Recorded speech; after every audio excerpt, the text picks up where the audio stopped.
Hello, I'm Isaac Hayes III, founder and CEO of Fanbase. And right now we're accepting investors in our $17 million round to revolutionize the future of social media. Today, for just $399, you can own 60 shares of stock in Fanbase at $665 a share. Go to startengine.com/fanbase and invest today. While the big platforms have grown too massive and disconnected from their users, Fanbase is building a platform where creators and users truly come first. We've already raised $4.8 million from everyday investors who believe in this vision, and now you can join them. This is your chance to invest in a social media tech company with over 1 million users that is disrupting media by allowing anyone to reach all of their following and monetize their content from day one. The market is changing, big platforms are failing to serve their users, and Fanbase is stepping up to fill the gap. Don't wait until it's too late. Invest now. Invest for yourself and your future. Go to startengine.com/fanbase and own the future of social media.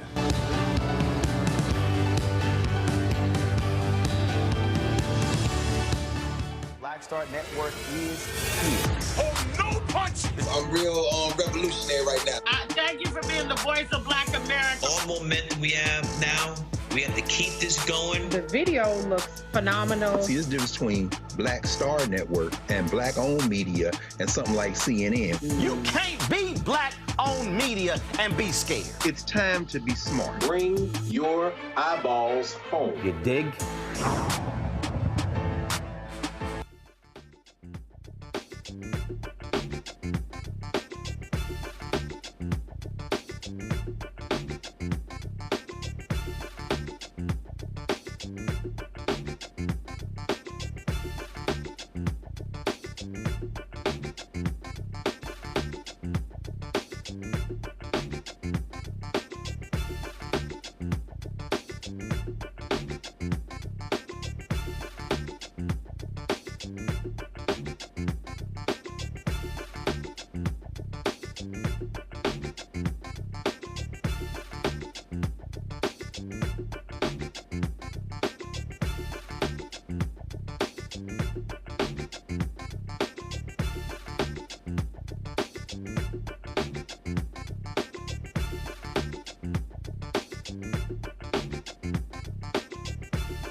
All right, folks, today is Tuesday, January 14th, 2025, coming up on Roland Martin Unfiltered, streaming live on the Black Star Network. The grossly unqualified Fox News anchor Pete Hegseth, who Trump has nominated for defense secretary, was grilled by Democratic senators about his management experience, sexual misconduct allegation, and views on women and DEI in his confirmation hearings. Republicans, what did they do?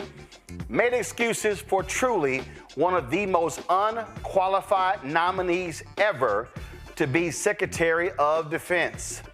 Portions of Jack Smith's report detail why the twice impeached, criminally convicted felon in chief would have been convicted had the DOJ had the guts to prosecute Donald Trump. We'll also show you the video of a black 11-year-old girl who was detained because some New York sheriff's deputies misidentified her as a car thief. Also, Ken Martin, another candidate who wants to lead the Democratic National Convention, will join us. And no, there's no relation to Roland Martin. It's time to bring the funk on Roland Martin Unfiltered on the Black Star Network. Let's go. He's got it. Whatever the miss, he's on it. Whatever it is, he's got the scoop, the fact, the find. And when it breaks, he's right on time and it's rolling. Best believe he's knowing. Putting it down from sports to news to politics. With entertainment just for kicks, he's rolling. It's on go, roll, y'all. It's Roland Martin, yeah. Rolling with Roland now. He's funk, he's fresh, he's real, the best, you know he's Roland Martin now.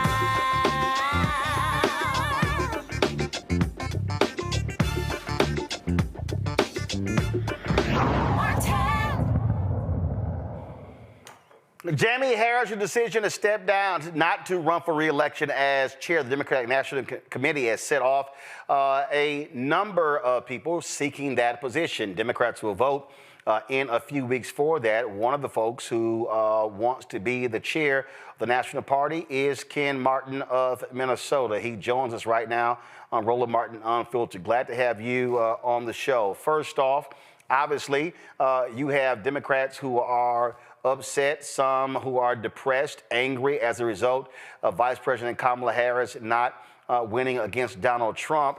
Frankly, I think it's the problem that I have for so many Democrats is they're showing how weak they are. Look, you retain a number of Senate positions. You did not win a couple of races, of course, in Pennsylvania and Ohio. You also almost took control of the House were it not for gerrymandering in North Carolina. So let's start off here. It's not like this party has to completely be up in it. And so what do you see as necessary to win back the White House and win back Congress?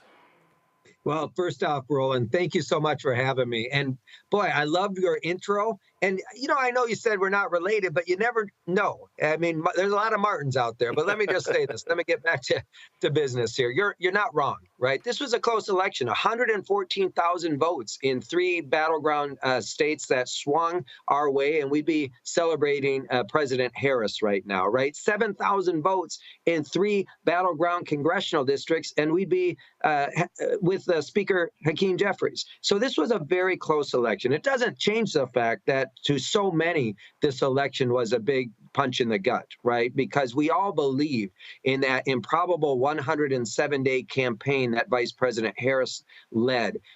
We all believe that there was a chance to win this thing and that she was putting us in the best position to do that. We asked her to do, as I said, the improbable during that campaign. We asked her to infuse our party with energy and excitement, and she did that. We asked her to raise the money to help us compete everywhere, and she did that.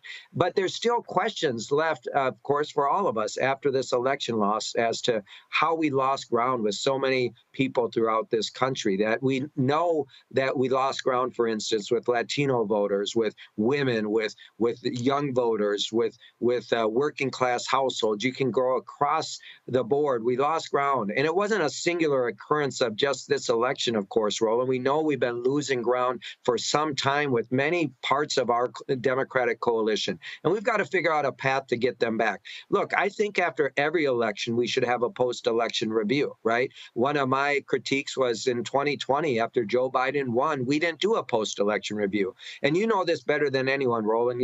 When you win elections, people think you're a genius and you did nothing wrong. And when you lose elections, people think you're an idiot and everything you did was wrong and needs to be thrown out with the bathwater.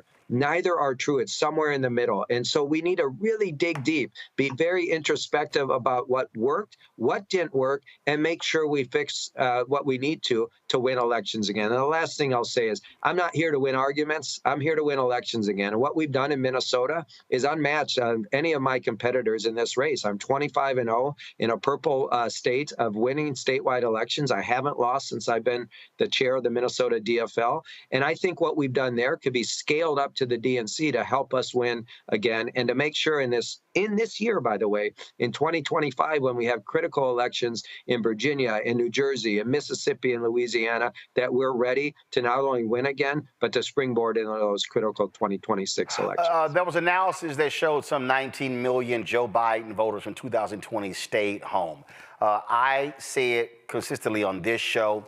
For a year and a half, and definitely last year, said directly to the Biden-Harris campaign, then the Harris-Walz campaign, that your biggest enemy was not Donald Trump, it was the couch. Why do you think people chose the couch as opposed to the Democratic nominee? What was it? What were the issues? Well, let me tell you something, and you saw this research last year, Roland, which really should have been the canary in the coal mine for all of us, right? It showed that for the first time in modern history, the perceptions of the two political parties have changed. And why is this important? I'll get to that in a moment. Now, the majority of Americans believe that the Republican Party best represents the interests of the working class and the poor, and the Democratic Party is the party of the wealthy and the elites. Now, just to prove the point, the only two groups that we actually overperformed with in this last election cycle were wealthy households and college-educated voters. Now, this is a damning indictment on our party. That's not who we are. We are the party that's out. Is it the indictment because they were not properly messaging, or was it that they were not supporting the right policies?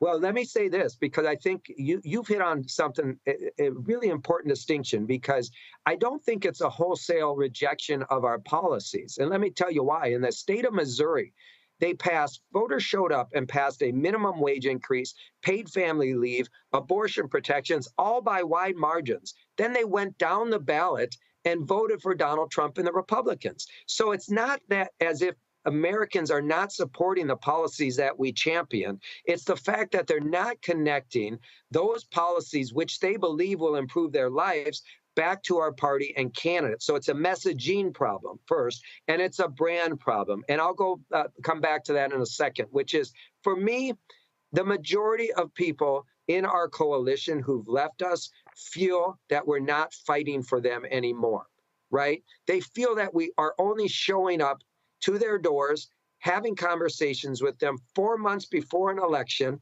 And the only thing we're asking them to do, of course, is to vote for our candidates and our party, which is why I support what we do in Minnesota. We have a permanent campaign where we are communicating with voters all the time. So the first conversation we have with them is not a conversation where we're asking them to do something for our party and candidates. That should be the last conversation we have with any voter. The first conversation we have with the voter has to be listening to them about their hopes, their dreams, their aspirations for their community, eventually building a relationship with them around shared values. And then, like I said, the last conversation should be asking them to help our candidates and our party. We have to get away from the transactional organizing model we have and start earning the trust and building relationships built around shared values with voters again.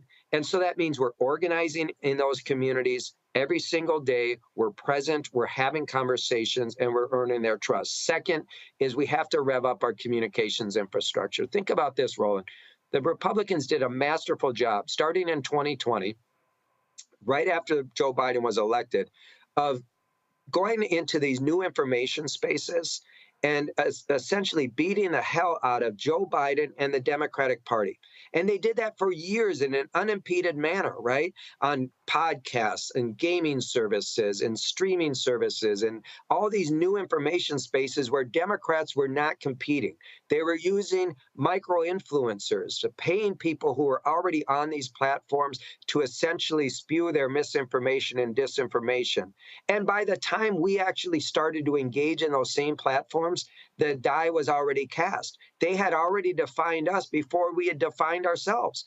And so that's why I say we asked Kamala Harris to do the improbable, which was to change people's minds and perceptions just a couple months before the election.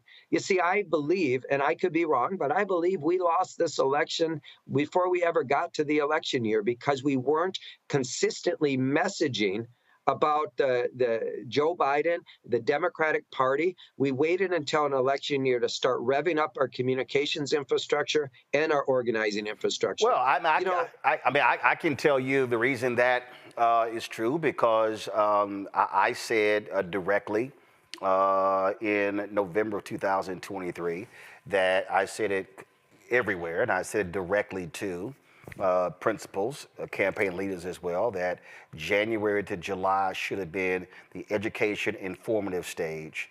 There should have been these town halls all across the country. They should have had mayors and city councilmen, state reps, state senate, and others holding these different events. And now, because I have to inform you before I can get you to register, and then I can't get you to vote unless I get you registered, those things didn't happen.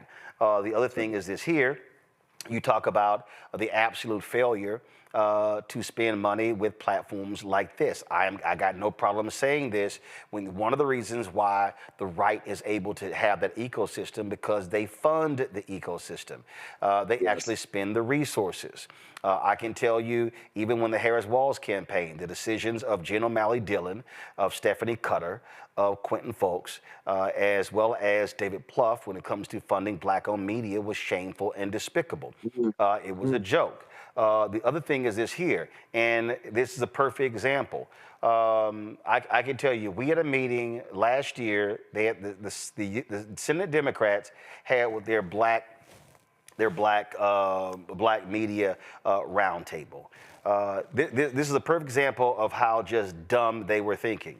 The rules that were set was that the discussion was on the record, but audio only. Now, when we were talking to us, they said, hey, we can record it. That's what we kept asking. So I show up, camera, ready to live stream it. They go, hey, are you recording this in live streaming? Yes, we are. Oh, it's not loud. And I literally, I text Senator Cory Booker and Senator Warnock saying, these rules are stupid. And so when they came to me for question, I said, here's the first thing, guys. Y'all are complaining about all these great things y'all have done and no one knows. I said, because your rules are analog. I said, you have an on-the-record conversation that's audio only. I said, this is dumb. I said, whereas one post of a video statement can go viral on Instagram or on TikTok or on Facebook or on Twitter or on Fanbase. I said, so this is dumb. And so those things happen. And so there were 20 plus senators there. In the year since we had that, Senator Klobuchar has been on. Senator Casey came on. We did not get Senator Sherrod Brown to come on, even though he was in the competitive race. Couldn't do it. I can go down the line. The senators, Schumer couldn't get him on. I specifically called out, was blasting Nancy Pelosi when she was Speaker of the House. Nancy Pelosi wouldn't do black media. Nancy Pelosi wouldn't do it. April Ryan spent 2 years trying to get her to interview with her. And when I called her out, they finally did the interview with April. April called to thank me, saying, I wouldn't have got it without you. Joe Madison, God rest his soul, had been trying to get her on for several years. And when Joe went on the air, it said, I'm standing with Roland Martin. Pelosi's people were listening, and then they had her on the show the next day. And so part of this thing is, so even on this show, today, we called most of the senators on the Senate Armed Services Committee, and not available, but I guarantee you they're going to run to MSNBC. So part of this deal is the people who are in power in your party, there's only one daily black news show, this one. This is the only one. And I don't understand why they're not realizing what's going on, but they want to kill themselves to go to CNN or go to MSNBC. But when you ignore platforms like this and others, yeah, you're going to keep getting your asses kicked. Well, this is the problem, Roland, right? I mean, we celebrated last year. Many people looked at that media spend and the fact that Harris Wall's campaign was outspending Trump 4-1 on broadcast TV. Well, to your point, you know where they were putting their money? They were putting it into podcasts and gaming services and other spaces, right? The reality is that we've got to understand that we are operating on an outdated media environment. Well, where they've understood and are much more sophisticated is that we have transitioned to a space right now. The American public, 40% of the American public say they avoid the news at all costs, right? Yet they're getting information on a pretty regular basis, on a constant basis, 24/7, 365. People are getting barraged with information, yet we're not on those platforms. We're not visiting with you. We're not on these other platforms. We're not engaging, in these new information environments the way we need to. And that's going to change. As I said, when I get to the DNC, and I will likely be the next DNC chair. When I get to the DNC, the first thing we're going to do is look at all those damn contracts down there. And if you're a media consultant or you're a consultant for the DNC and you're trading in outdated practices and tactics because it helps line your pocket, you're not going to get a contract with the DNC. What's important for me is for us to win elections, right? And that means we can't trade in outdated practices, including basically taking our ad spend and putting it on broadcast TV, right? Broadcast TV, I'm 51 years old. I don't watch broadcast TV anymore. I don't know anyone my age that does. And I say this to you because of this.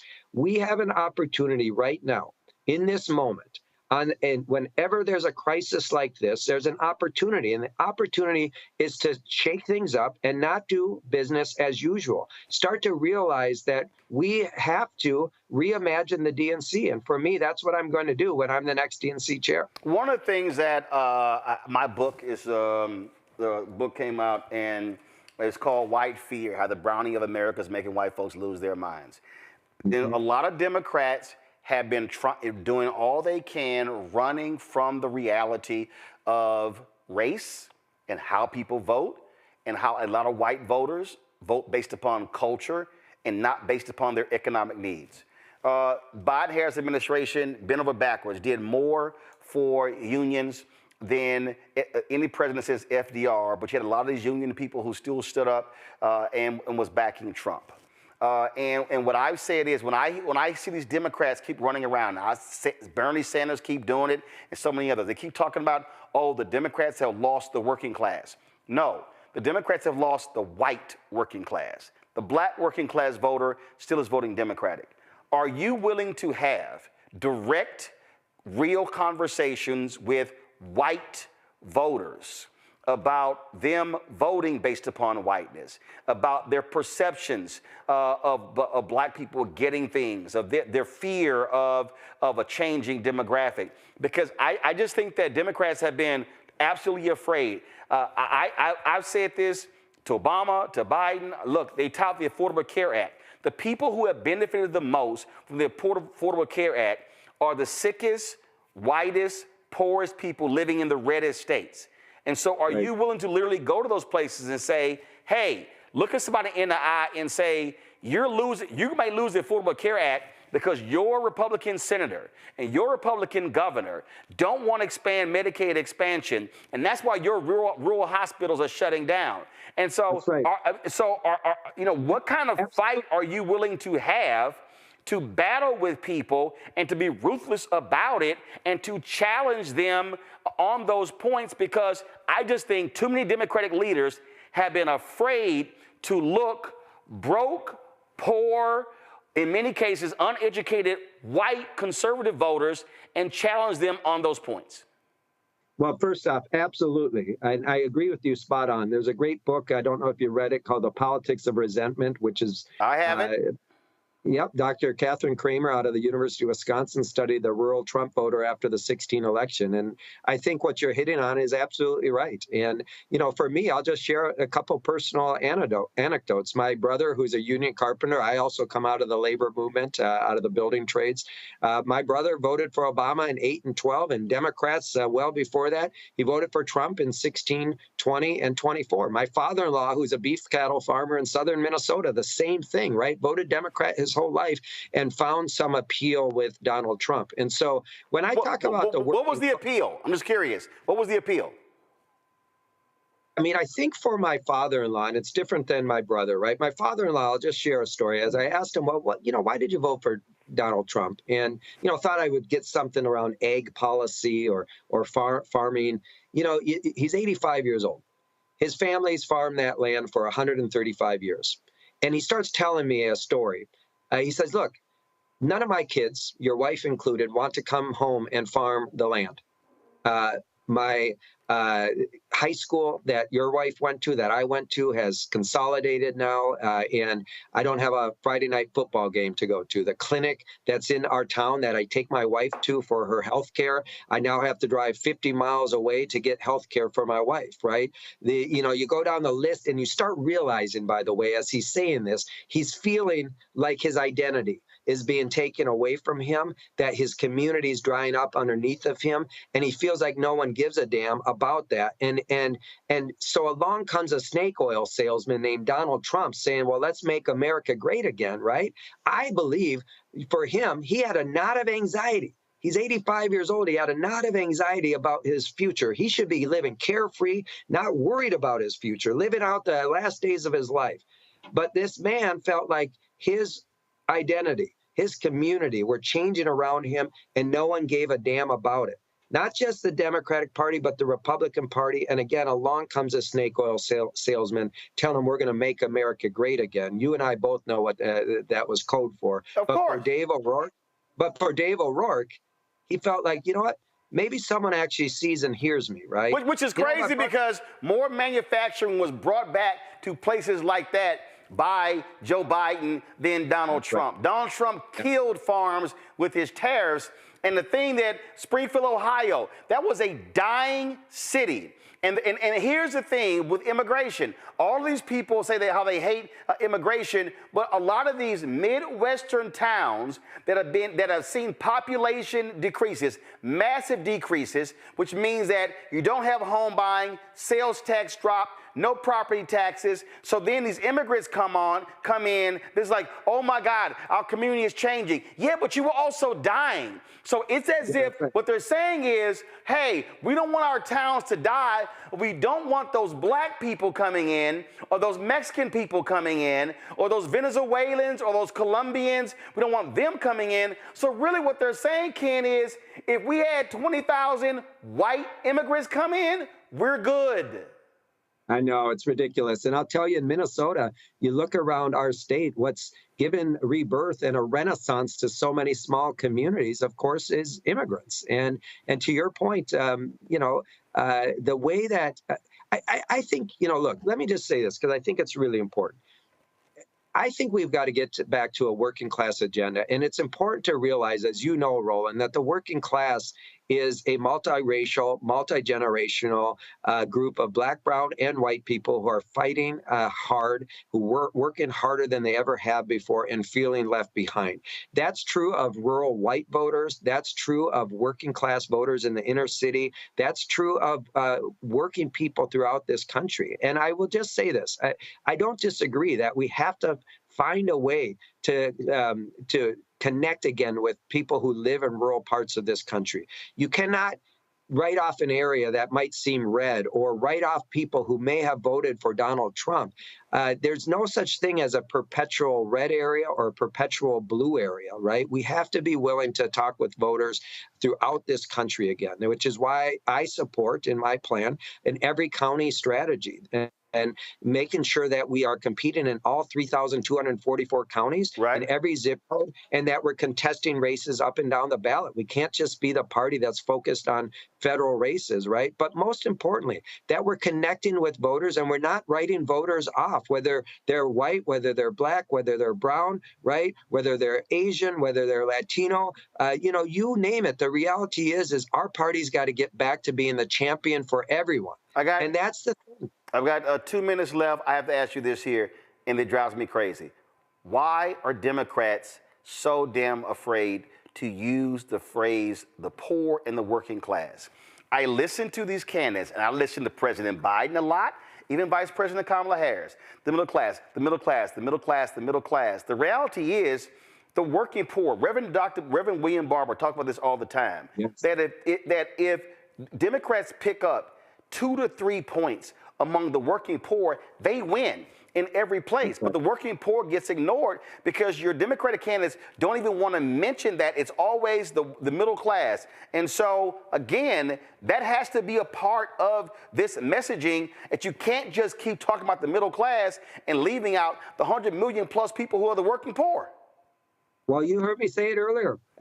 We have to focus on a working class agenda, and an agenda that lifts up the poor, right? That's who we are as a party, a Democratic Party. Yet we've walked away from that. And I really think, what connects a corn farmer in southern Minnesota with an iron miner on the Iron Range with a new refugee in the Twin Cities? It's economics, right? It's people are working their asses off to get ahead in this country. They believe in the American dream that if they work hard and play by the rules, they can climb the economic ladder. Yet so many people have so many barriers in their way to achieve that dream. They don't see our party fighting hard enough to remove those barriers and, frankly, to champion the policies that will actually allow them to achieve that American dream and climb the economic ladder. The reality is, to you, what you just said is absolutely right. There are so many people in this country who are the working poor, who can't get ahead, and they voted with Democrats for years, and they never see us standing up and actually delivering on the promises that we made to them.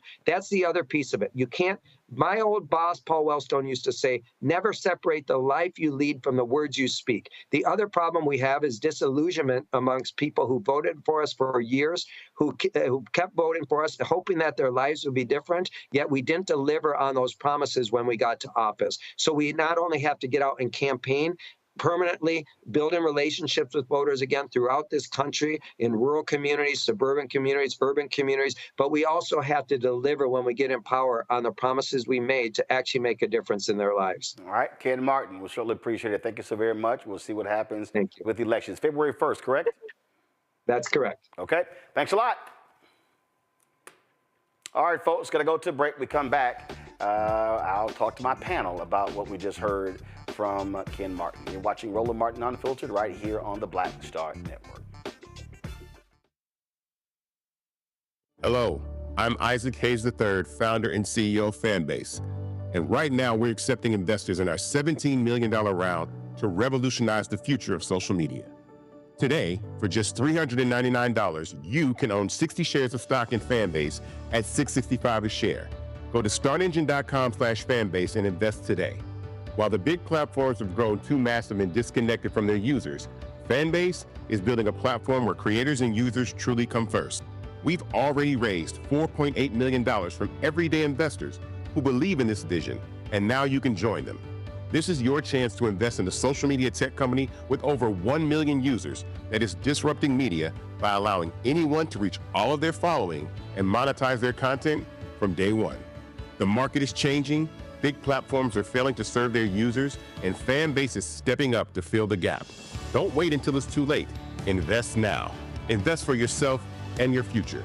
Go to startengine.com/fanbase and own the future of social media.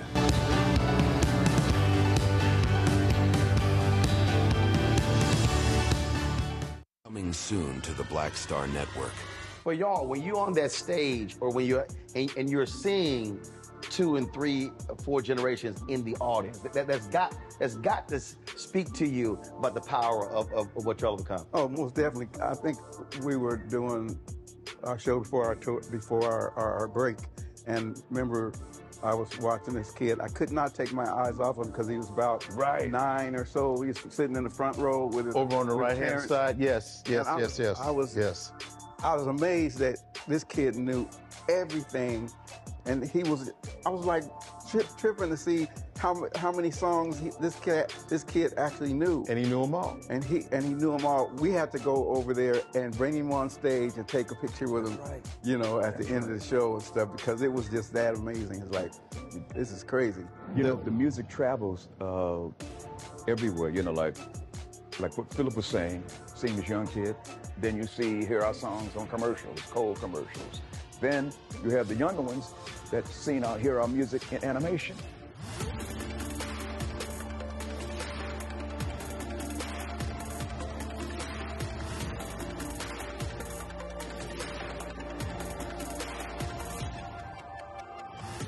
On Next, A Balanced Life, we talk about how to get in touch with your feelings, emotions, how to find your North Star, and how to move your life along. Because oftentimes what we'll do is we'll accept what the world says about us as the truth and how we see ourselves, which that could be completely contrary to what the Word of God says about who you are. That's on Next, A Balanced Life here on Black Star Network.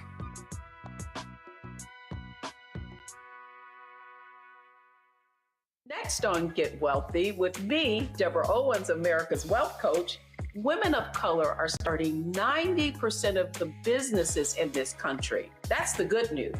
The bad news, as a rule, we're not making nearly as much as everyone else. But joining us on the next Get Wealthy episode is Betty Hines. She's a business strategist, and she's showing women how to elevate other women. I don't like to say this openly, but we're getting better at it. Women struggle with collaborating with each other. And for that reason, one of the things that I demonstrate in the sessions that I have is that you can go further together if you collaborate. That's right here on Get Wealthy, only on Black Star Network.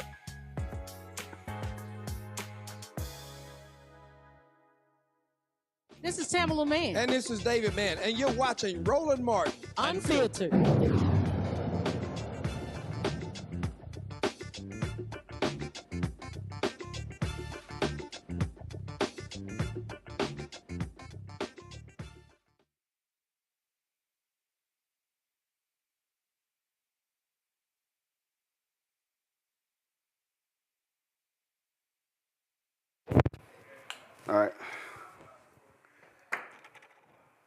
All right, folks, my panel, Dr. Mustafa Santiago Ali, former senior advisor for Environmental Justice at the EPA. Joining us out of Washington, D.C., Dr. Avis Jones-DeWeaver, author of How Exceptional Black Women Lead, Unlocking the Secrets to Creating Phenomenal Success in Career and in Life. It's a long-ass title, Avis.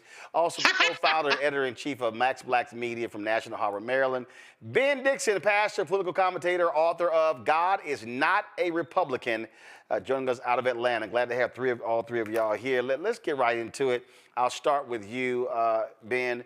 So this is the second candidate we've had on. We had Martin O'Malley on, Ken Martin. We are working on Ben Wickler. Some of the others, I'm sorry, I'm not wasting my time with Marianne Williamson because she's not a real candidate for DNC chair. Let's just be clear. I just fundamentally believe, Ben, that for a DNC chair, they need a fighter. They need a fighter who understands that if you are not mobilizing and organizing boots on the ground, you're not going to be able to win. Everything can't just be about the national elections. If you're not hitting those local races, those state races, building a bench, raising money in those different cities and states, you can't be successful. Without a doubt, they need a transformation at the DNC. There's no question about that at this point. The question is whether or not they're going to be willing to take that transformation or make that transformation. I really appreciated the questions that you were asking him. I wanted to know what are they going to do specifically for the Black community, to reach out to the Black community if they're not doing Black media. What are they going to do for the Black male voter population that is severely underrepresented in the Democratic Party? What are they going to do about the consultant problem? They have too many Democratic consultants that run the same playbook. Now, I heard them mention it slightly, but I think that's one of the most prevailing sicknesses in the Democratic Party. They have a set of consultants who get rich no matter what happens in the outcome of the elections, and they continue to fail upwards, continue to get these contracts, continue to hoard over email databases. They charge our Black politicians an obscene amount of money and exploit them and end up giving them no type of success. There are levels to changes that have to take place at the DNC, and we need a fighter to make it happen. Also, I think we have to recognize that that it's not just a DNC issue, and what I mean by it's not just a DNC issue, Avis. It used to be that the apparatus that was the chief fundraiser and the chief messenger driver was the party, but for the Democrats and the Republicans, that's not the case. PACs have completely changed the game. So you can have an individual decide to give $50 to $100 million to a PAC. And all of a sudden, they then are able to do things campaigns and parties cannot do. Now, with the party, they have state parties. They have county parties. It's a whole different deal here. So I think part of the issue here is also how dollars are being allocated, how they're being spent, and then all the entities. To me, whoever's the DNC chair has to have a come to Jesus meeting with the DNC, Democratic Governors Association, the DCCC, the DSCC, all those other different groups, because that speaks to party-wide messaging than just the DNC. And I don't think people understand that when they think the DNC chair is over everything. He or she is not. You're exactly right. And this whole issue of it's important, absolutely everything that you just said is absolutely true. It's powerful and important, not just because you want continuity with regards to party-wide messaging. We need a better focus on making sure that we don't just put all our eggs in the presidential basket or in federal election baskets. We need to make sure that we are winning everything from school boards all the way up to state legislatures, all the way up to Congress and the presidency, all of the things. And that has a lot to do with why there has been this disconnect between the messaging of the Democratic Party and what actually gets down to people on the ground. If you have a president, say, for example, maybe pass something that would give people access to health insurance, but then you have state legislators that say, no, not in our state, in states that, honestly, let's just be real, a disproportionate number of Black people live, if we're talking about southern states, Republican-controlled states, then the full impact of that legislation doesn't hit the people that need it most. And that's just one example. That happens over and over and over again. And it's because the Democrats have not invested enough enough in making sure that we are really having not only a 50-state strategy, but a down-up strategy with regards to how we really look to run and win elections. And let's not even get on what's going on with school boards and the attacks against our history and all of that. I mean, that's been very well coordinated. Where is the pushback? Where is our way? Where is our strategy in making sure that our children get the education that they need? It's non-existent. There's a lot of work that the party needs to do. And I hope that they really have some leadership that's going to look at this from every different perspective that needs some deep, deep changes. You know, Mustafa, when we talk about, when Ken Martin talked about the issues for regular and ordinary people, I mean, if we start going down the line, Democrats have actually passed those issues. But I think what they don't seem to not understand is that campaigns are not about issues. Campaigns now are about culture. And by trying to deny whiteness is a part of this, trying to deny that wanting the way things used to be is not a part of this, which is also tied into whiteness, then they're going to keep losing. The Republican appeal is based upon that. But it's also understanding. So, for instance, environmental justice is your lane.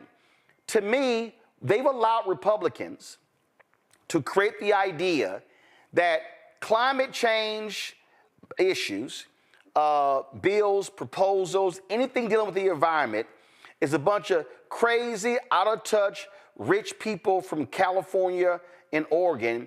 I think they have to approach this in, as Joe Madison would say, you got to put it where the goats can get it. They got to look all these, again, broke-ass white conservatives and say, hey, the tornadoes, a lot more frequent now, huh? Guess what? That ain't no Democrat tornado. That ain't no Republican tornado. Oh, guess what? Oh, y'all want conditions on aid going out to California, huh? Because they're Democrats? How about North Carolina, South Carolina, Alabama? When the natural disaster hit, do y'all want conditions put on that based upon your governor's policies? Oh, if y'all want to talk about, let's talk about the air, let's talk about the climate. Go to a place where white people are impacted by polluted rivers and lakes, and then begin to stand and say, tell me that this is not the environment. I just think that what they're doing is Democrats are playing a PhD level, present a thesis in talking to people on issues, as opposed to talking to them on that fourth grade level by which every American newspaper is based on. Yeah, you just gotta, we're everyday people, you gotta have everyday conversations. Now, we need to be honest that there are many white folks who have difficulty in having that conversation with folks. They have difficulty in saying that the reasons that you have been voting the way that you have is because of whiteness and not because of the needs that you have inside of your respective communities. There are ways of making sure that you can wrap that message in and at the same time helping people to understand these impacts that are happening inside their communities, the dirty water that you're drinking and how that limits your ability to be able to go to work. It limits the ability of your children to be able to learn, so forth and so on, and that you have had some privilege. Even when you are lower wealth communities, sometimes you still have a bit of privilege, but not enough to actually protect you. So, you know, you've got to have that individual. And again, it's about ambassadors, right? Certain people can have conversations with certain folks and it's received, where others, it is automatically, it's just not as easy to be able to get that message across. So if Mr. Martin is serious about wanting to lead the DNC, then he has to be comfortable in being able to have those conversations in West Virginia and Kentucky and Western Pennsylvania and Ohio and down in Alabama and Mississippi and so forth and so on. And I know he's from the Midwest, and maybe he doesn't know as much about the South or Appalachia, but you got to get in there and you got to have the conversations with folks. Because once people have an understanding, in East Palestine, folks, there were folks who rushed in there and tried to tell them this is not an environmental injustice issue. even though those folks were being exposed to very similar chemicals that folks that were in Cancer Alley down between New Orleans and Baton Rouge have been dealing with for decades upon decades. You know, so you've got these dynamics where you can help people to understand that there are connections, that we're in this together, and that if we come together, we can actually win, but we got to have some truth telling. And we've got to be able to understand that there's some healing that needs to happen. And you got to understand you might have a little bit of hurt feelings for a second, but the ultimate goal is to be able to improve your life and your children's futures. Well, absolutely. And I just think that, again, when I watch, you know, the issues that are advocated, and it's just some basic stuff.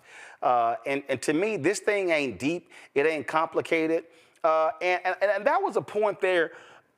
I remember having a conversation with somebody on Harris Wall's team, and I said, you know what? And I had watched, we had live streamed, I had attended these rallies, and I said, are y'all gonna change this damn speech? And what I meant by that was, I said, y'all gonna take credit for some shit? Y'all gonna have to do that? I said, if I'm giving a speech, I'm gonna stand there and say, now I know all these folk talk about how bad the economy is and how rough things are, but let me tell you what we did. That road, that bridge, that building, that was built because we did that. We did that. We did that. We did that. Plies did a video saying, damn, Joe, learn to take credit for some stuff. See, this is what I'm talking about. You are going up against somebody, this idiot, who takes credit for stuff that happened that he wasn't even around. And they're just playing a political game, Ben, that no longer exists. That's right. That's because they are being guided by consultants who are running the same playbook that they ran back in 1992 when Bill Clinton ran, right? They have the same mindset, the same mentality. They have not evolved. And the problem is because they keep getting the paychecks, Roland, they keep thinking that they can get away with it. And if campaigns don't understand that the consultants that are coming in, predominantly white Democratic consultants that are coming in, they're coming in with old playbooks. The only difference is they have email lists now, and they're not giving the right information. It's almost so negligent. This is just me. This is just my thinking. You have to forgive me. But it was so negligent that I felt like some of these consultants were just setting up Kamala Harris. They were setting it up for failure from the beginning because of just the number of misses that happened. Change the speech. Go to a different location. Go to new media. Talk to black media. Talk to black men. They were missing all of the key points that would have been necessary to win this election. It is so negligent, but it happens every single election cycle. And if the DNC does not clear house with those people who just made tens of millions of dollars, even though the nation lost, then we're going to see the same problem in 2026 and 2028. And to his point, Avis, I mean, I'm sitting here looking at these folks on the campaign, and I'm like, I don't know what world Gene O'Malley Dillon, Stephanie Cutter, David Plouffe, and Quentin Folks were in by not recognizing that people were picking the couch. And you're sitting there going, are y'all going to put money on the ground? I'm sorry. You don't need entertainers doing mini concerts at rallies. You need boots on the ground. You need to be saturating every neighborhood, every block, every street, every house, touching them multiple times and having the real conversations. And it was, to me, it was just crazy. I didn't understand when it even was Biden-Harris. I was going, why are y'all assuming people know what your policies are? You had better be having town hall-like conversations. And I said, every single week. There should have been multiple ones every single week. Again, that councilman, that state rep, that state senator, that county commissioner, and they were just, now we good, we all right, we got this whole thing. When people on the ground were going, what the hell is wrong with you? They were once again distracted by the allure of finally winning white women. They bet the cow, they bet the country on pulling the white woman's vote. They bet the cow, they bet the country on trying to pull enough Republicans over to vote Democratic that they didn't really prioritize or even respect those long-standing constituents who have typically supported the Democratic Party and who likely would have showed up more this time had they been respected and courted and spoken to in the way that you've mentioned. It is amazing to me. It's almost like a siren's call. The Democrats continuously, year after year after year, are thinking that they're going to pull a rabbit out of the hat and win the overwhelming majority of white women somehow. They give them a different name every presidential election, but they always think they're going to do it. And guess what? They still haven't. In fact, they haven't won the white vote since the 1964 Civil Rights Act. So I wish they would just pull their heads out of you-know-where and get back to reality. And it is insulting, and it is negligence, and it is as if they set her up. Because what really pissed me off, honestly, besides the fact that we didn't need to win this election, we didn't need to lose this election if they would have acted right, was the fact that they're going to sit here and lose the election based on their incompetence and then turn around and blame wokeness, and then turn around and blame Kamala, and then turn around and point the finger at everybody else instead of their own stupidity. And they don't need to receive any other dimes of Democratic money when it comes to consulting in the future, because as has been evidenced by this election, they don't know what the hell they're doing. And the thing here, again, I just believe that this really ain't that hard. And all of this soul-searching, Mustafa, trying to figure it out. And I totally get you're trying to appeal to everybody. But let's be very clear. When you are building anything, whether it's a campaign, whether it's a show like this or whatever, you start with your base first. Mm-hmm. If your base ain't showing up, let's be real clear. So I'm gonna make 2 points here because I think also some black people also miss this point here as well. The base of the Democratic Party is black, depending upon where you live. Mm-hmm. Let me say it again. The base of the Democratic Party is black, depending on where you live. And see, some black folk ain't gonna be a little mad right now, Mustafa, because here's the reality. The percentage of black people in California is actually small. So black people are not gonna be deciding elections in California. Might be local elections, but we're talking statewide. If we go to Arizona, New Mexico, Nevada, same thing. So a strategy for those states is going to look different than it is in Georgia, in Illinois, in other states. So the reality is, folk need to understand that part of the Democrats' issue is that their tent is so big, you're trying to appeal to all kind of different groups. Here's the reality. There are Democrats who run in Michigan, in Pennsylvania, who are going to have to appeal to independent or conservative voters because outside of the big cities, those states are really Alabama. And so people have to also understand candidates have to be given the leeway when it comes to issues, because at the end of the day, like I love all people who shout at tangibles. I keep saying, you don't get no tangibles when your ass don't win. The point is, you gotta win. And a lot of folk want to make demands of folk before they win and not realize that, guess what? If they don't win, you're screwed. And so people have to realize that there are some Democrats who come from, frankly, conservative districts. Sanford Bishop is a member of the Congressional Black Caucus. His district is actually a conservative district. Sanford Bishop can't vote like Maxine Waters. He can't. And if y'all want to be honest, Lucy McBath can't vote like Nakima Williams. And both of them are right there in the Atlanta area because their districts are different. So it's a whole lot that goes into this. But I think the most basic thing, Mustafa, is for the Democrats is how do you have a consistent, clear, and concise message to target your base, and then you build from there. So my grandfather was a coal miner and an organizer.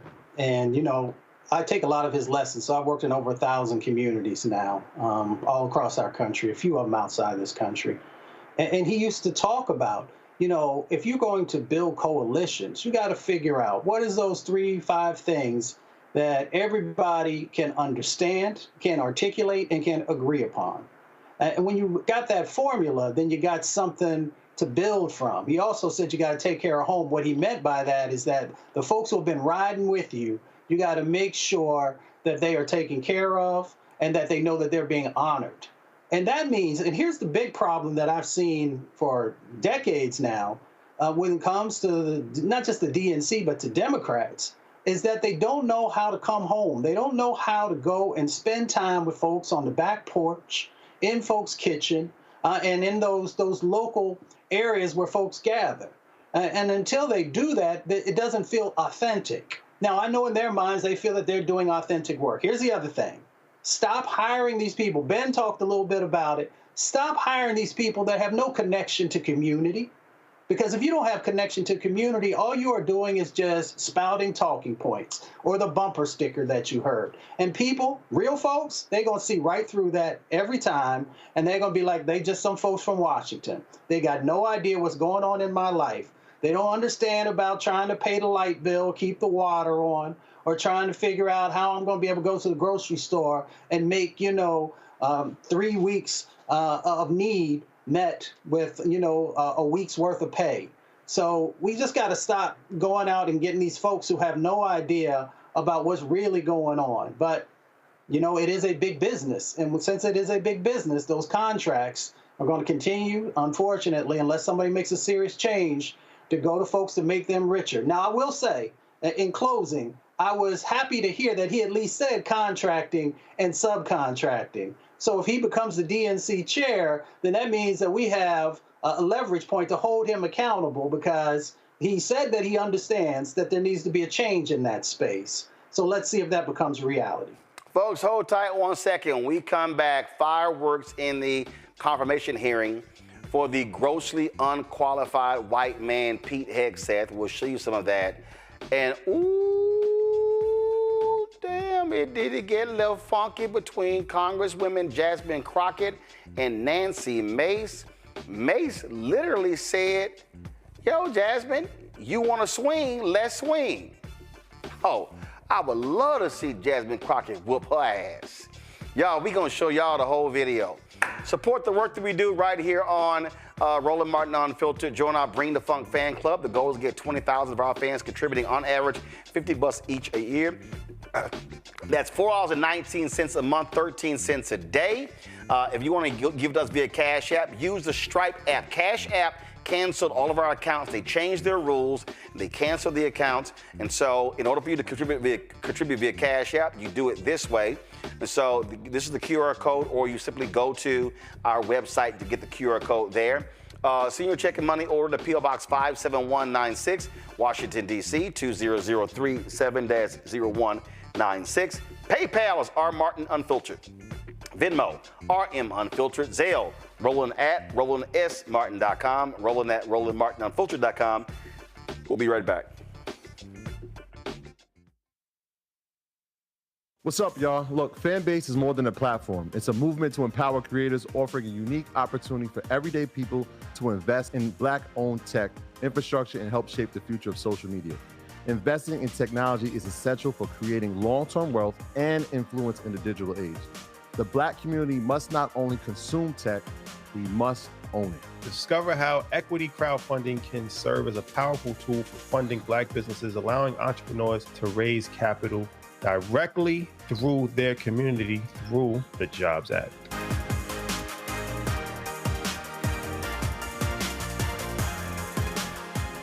Now streaming on the Black Star Network.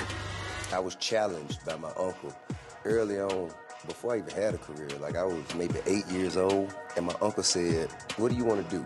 And I told him I wanted to be a rapper. And he said, "Okay, well, I don't know anything about the music business, so what you should do is learn everything there is to know about the music business, and I'll make sure that you have the resources to push you through." And so I went and bought books, All You Need to Know About the Music Business, Hit Me In. I just went and bought a bunch of books and just started reading as a 10-year-old, just reading.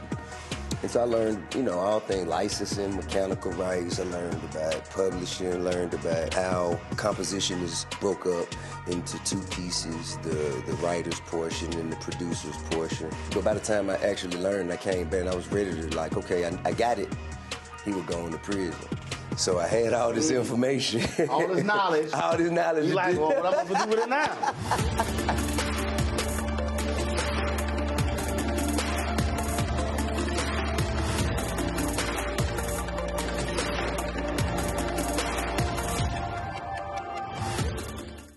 How you doing? My name is Mark Carey, and you're watching Roland Martin, unfiltered, deep into it, like pasteurized milk without the 2%. We getting deep. You want to turn that shit off? We're doing an interview, motherfucker.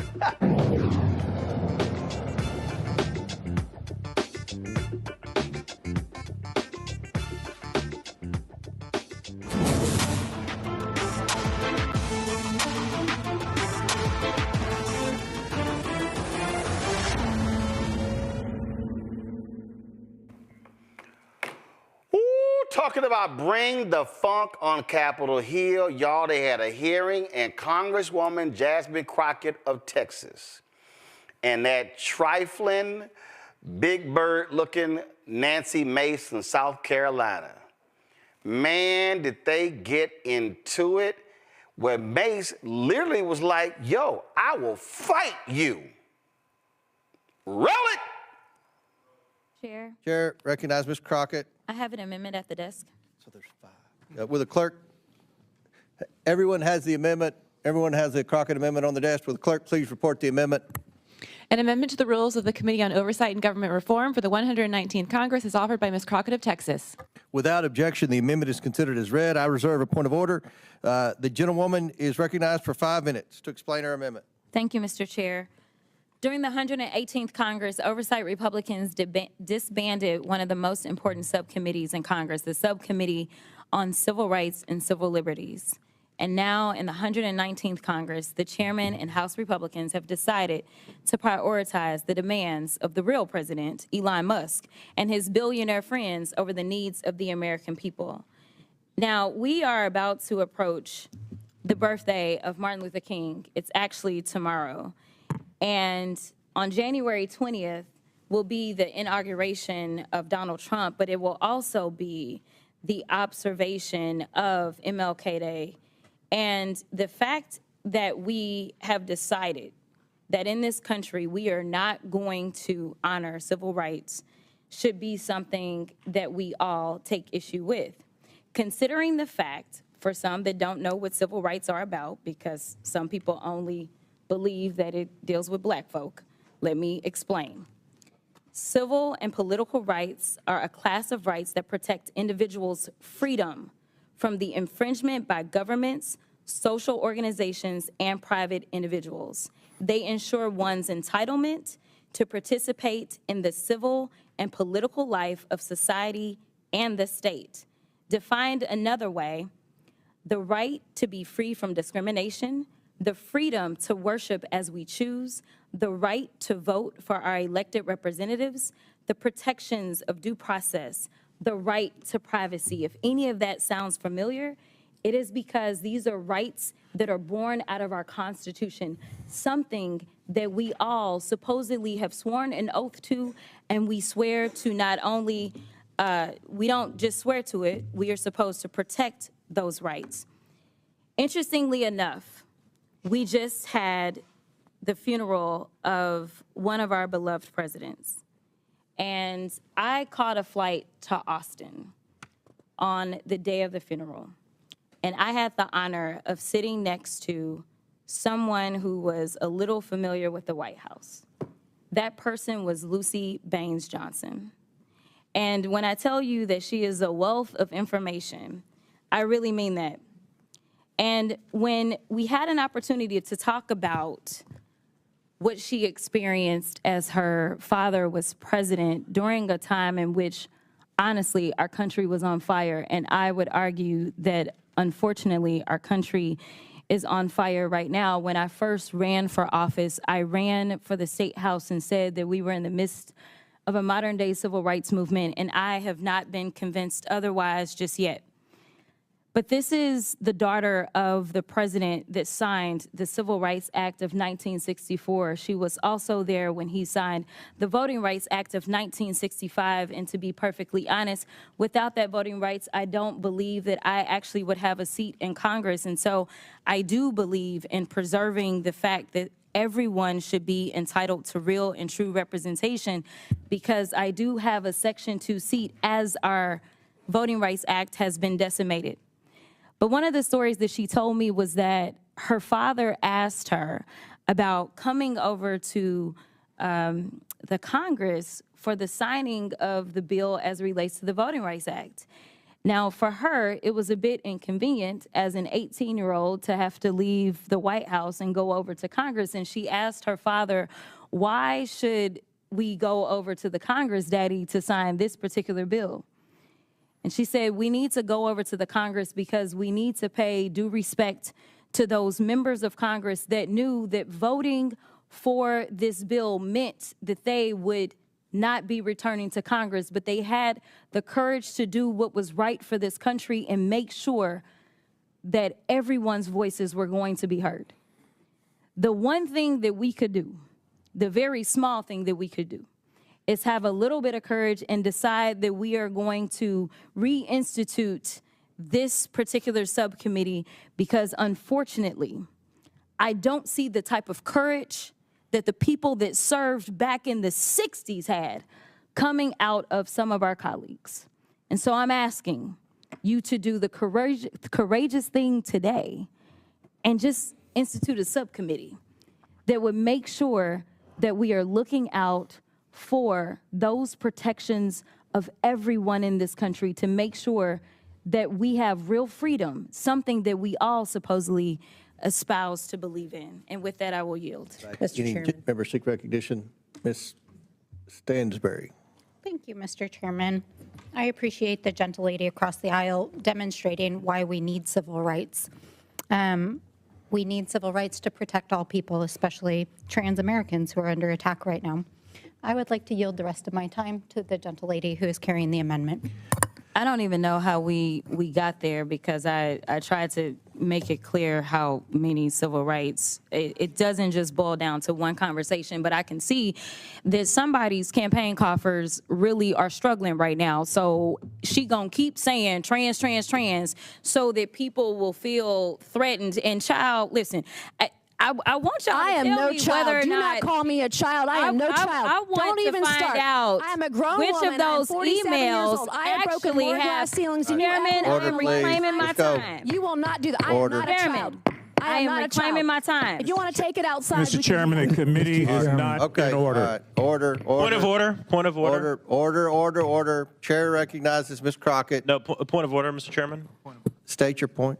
Is it allowed in the rules for a member to incite violence against another member? I mean, she said she wants to take it outside with. Hey, I have the First Amendment right too, And young so man. I'd like those words to be I'm not taken gonna be a down. child. I I'm am not gonna moving be to have called a those child words by taken any of down. you. I believe it's against the rules to Going outside doesn't violence incite violence. against another You have a member of conversation that isn't. The committee will interrupting this suspend. committee. The member will state the words he wishes taken down.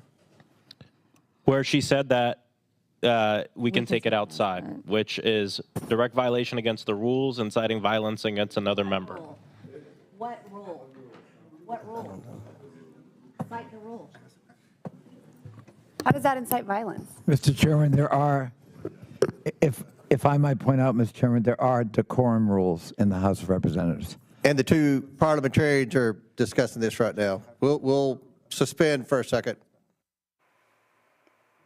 Child. Now, I know Nancy Mace's Simple Simon silly ass know better. There is no greater attention grifter lover than anybody, Nancy Mace. Lord, don't get between her and a camera. But we can take it outside.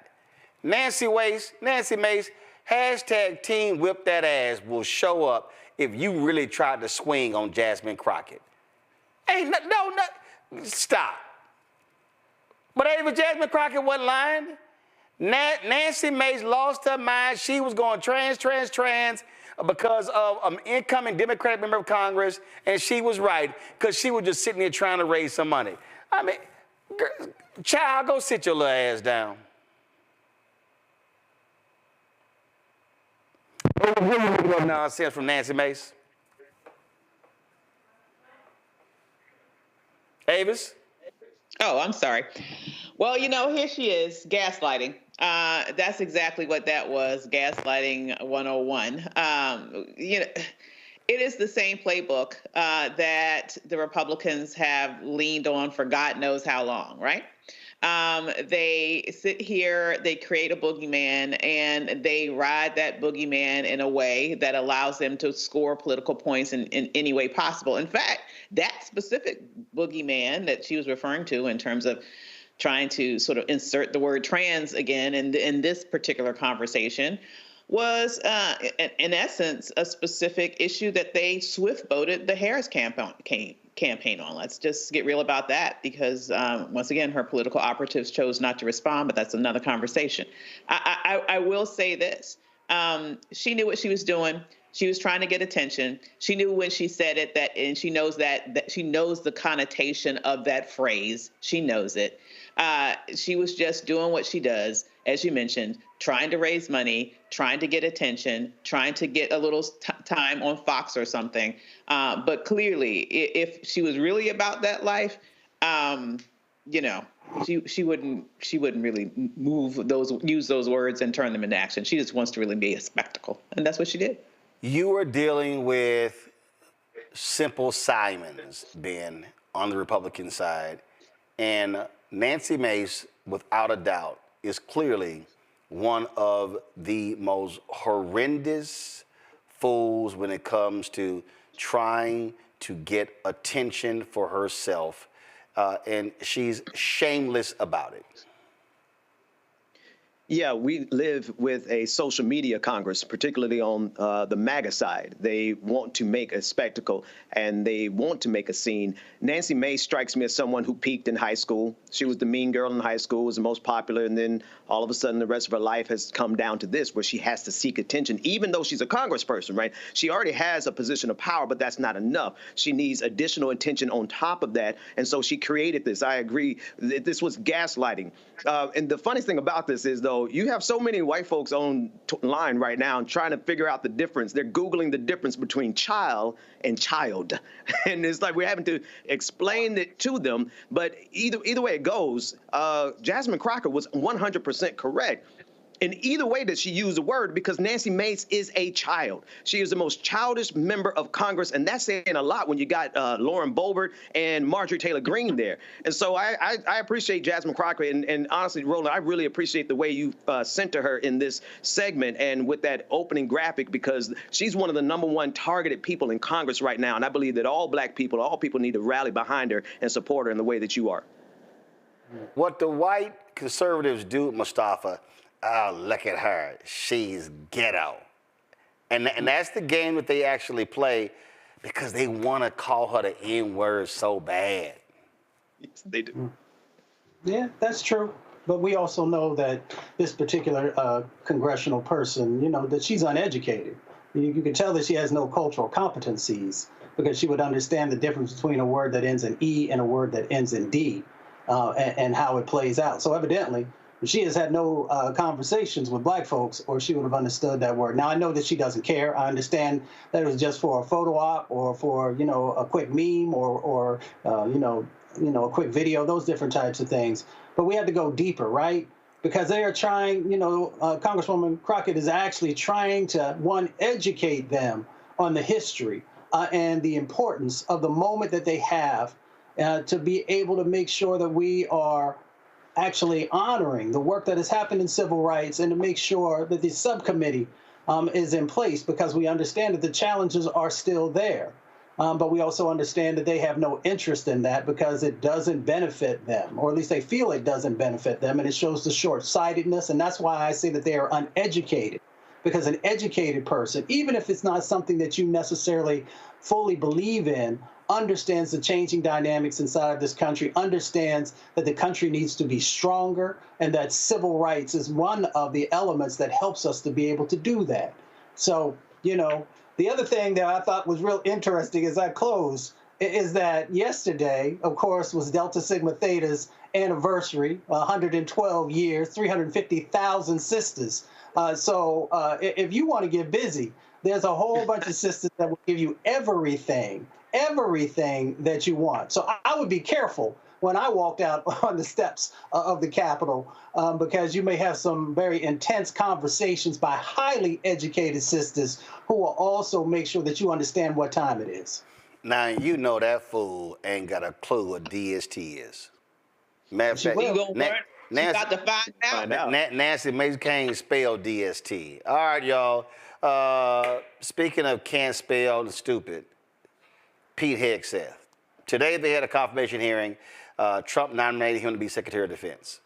Now, y'all know who Pete Hegseth is. He is a grossly unqualified white man who ain't never, ever run anything in his life. And when he ran a nonprofit, he didn't even know how to run it, couldn't pass audits, absolutely atrocious. Republicans, you ought to see some of these tweets. Oh my goodness, the Democrats didn't land a finger on him. He was amazing today. Now that boy showed how he had no business being nominated, and there's no way in hell he has the credentials to lead the largest federal department.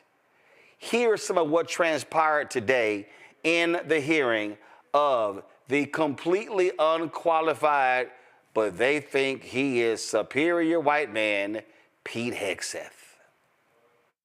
I've never disparaged women serving in the military. I respect every single female service member that has put on the uniform, past and present.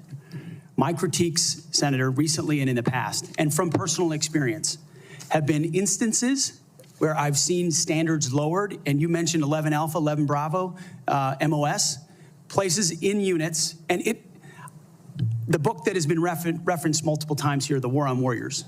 I spent months talking to active duty service members, men and women, low ranks, high ranks, combat arms and not combat arms. And what each and every one of them told me, and which personal instances have shown me, is that in ways direct, indirect, overt, and subtle, standards have been changed inside infantry training units, ranger school, infantry battalions, to ensure that Give me one example. Please give me an example. I get you're making these generalized statements. Commanders meet quotas to have a certain number of female infantry officers or infantry enlisted, and that disparages those women. Commanders do not have to meet quotas for the infantry. Commanders do not have to have a quota for women in the infantry. That does not exist. It does not exist. And your statements are creating the impression that these exist, because they do not. There are not quotas. We want the most lethal force. But I'm telling you, having been here for 15 years, listening to testimony about men and women in combat and the type of operations that were successful in Afghanistan and in Iraq, women were essential for many of those units. When Ranger units went in to find where the terrorists hiding in Afghanistan or in Iraq, if they had a woman in the unit, they could go in, talk to the women in a village, say, where are the terrorists hiding? Where are the weapons hiding? And get crucial information to make sure that we can win that battle. So you cannot denigrate women in general, and your statements do that. We don't want women in the military, especially in combat. What a terrible statement. So please, do not deny that you've made those statements. You have. We take the responsibility of standards very seriously, and we will work with you. I'm equally distressed you would not meet with me before this hearing. We could have covered all of this before you came here, so I could get to the 15 other questions that I want to get to. So women, you have denigrated. The first one accused you of being a Christian Zionist. I'm not really sure why that is a bad thing. I'm a Christian. I'm a Zionist. Zionism is that the Jewish people deserve a homeland in the ancient Holy Land where they've lived since the dawn of history. Do you consider yourself a Christian Zionist? Senator, I'm a Christian, and I robustly support the state of Israel and its existential defense, and the way America comes alongside them is a great ally. Thank you. Because another protester, and I think this one was a member of Code Pink, which, by the way, is a Chinese Communist front group these days, said that you support. What is the highest level of international security agreement that you have led? And can you name some that the Secretary of Defense would lead? There's three main ones. Do you know? I have not been involved in international security arrangements because I have not been in government other than serving in the military. So my job has been to So no, the answer is, can you name one of the three main ones that the Secretary of Defense signs? You're talking about defense arrangements. I mean, NATO might be one that you're referring to. Status of Forces Agreement would be one of them. Status of Forces Agreement. I've been a part of teaching about Status of Forces Agreements. But you don't remember to mention it? You're not qualified, Mr. Hegseth. You're not qualified. You talk about repairing our defense industrial complex. You're not qualified to that. You could do acquisition and cross-servicing agreements, which essentially are security agreements. You can't even mention that. You've done none of those. You talked about the Indo-Pacific a little bit, and I'm glad that you mentioned it. Can you name the importance of at least one of the nations in the ASEAN, and what type of agreement we have with at least one of those nations? And how many nations are in ASEAN, by the way? I couldn't tell you the exact amount of nations in that, but I know we have allies in South Korea and Japan and in AUKUS with Australia, and trying to work on submarines with them. Mr. Hegseth, none of those countries are in ASEAN. None of those three countries that you've mentioned are in ASEAN. I suggest you do a little homework before you prepare for these types of negotiations. I was pleased when I was contacted on your behalf about meeting before this hearing. I've been on this committee since 2011, and during that time, I voted to confirm 6 nominees to be Secretary of Defense from 3 administrations, 2 Democratic and 1 Republican, the first Trump administration. Every one of those nominees met with me and my Democratic colleagues on this committee before the hearing. So, as you can imagine, I was disappointed when no one ever followed up. When we followed up with your office, you were not able to meet. Do you understand that if you're confirmed to be Secretary of Defense, that you will have a responsibility to meet with all members of this committee, not just Republicans?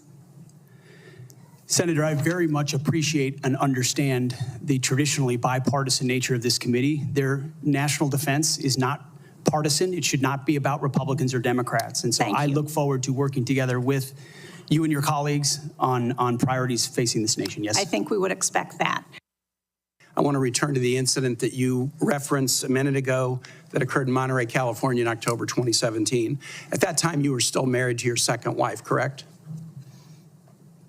I believe so. And you had just fathered a child by a woman who would later become your third wife, correct? Senator, I was falsely charged, fully investigated, and completely cleared. So you think you were completely cleared because you committed no crime? That's your definition of cleared? You had just fathered a child 2 months before by a woman that was not your wife. I am shocked that you would stand here and say you're completely cleared. Can you so casually cheat on a second wife and cheat on the mother of a child that had been born 2 months before, and you tell us you were completely cleared? Senator, how is that a complete clear? Senator, her child's name is Gwendolyn Hope Hegseth, and she's a child of God, and she's 7 years old. And she was, and you cheated on the mother of that child less than 2 months after that daughter was born, didn't you? Those were false charges. Well, it was fully investigated, and I was completely cleared. And I am so grateful for the marriage I have to this amazing woman behind me. You've admitted that you had sex at that hotel in October 2017. You said it was consensual, isn't that correct? Anything? You've admitted that it was consensual, and you were still married, and you just had a child by another woman. Again, how do you explain your judgment? Completely false charges against me. You fully investigated, and I was completely clear. You have admitted that you had sex while you were married to wife 2 after you just had fathered a child by wife 3. You've admitted that. Now, if it had been a sexual assault, that would be disqualifying to be Secretary of Defense, wouldn't it? It was a false claim then and a false claim now. If it had been a sexual assault, that would be disqualifying to be Secretary of Defense, wouldn't it? That was a false claim. So you talking about a hypothetical. So you can't tell me whether someone who has committed a sexual assault is disqualified from being Secretary of Defense? Senator, I know in my instance, and I'm talking about my instance only, it was a false claim. But you acknowledge, and it was but you fully acknowledge investigated. that you cheated on your wife and that you cheated on the woman by whom you had just fathered a child. You have admitted that. I will allow your words to speak for themselves. You're not retracting that today. What's the largest number of people you've ever supervised or had in an organization in your career? Not 3 million. Senator. No, I don't expect that. No one, very few people have ever had that experience, but how many? It's a straight up question. I think we had over 100 full-time staff at Concerned Vets for America, roughly, with thousands of volunteers. So 100 people. I was also a headquarters company commander, which would have been that's fine. a couple of hundred. Nothing remotely near the size of the Defense Department. Right. I would acknowledge that. Actually, not remotely near even a medium-sized company in America, let alone a big company in America, especially a major corporation.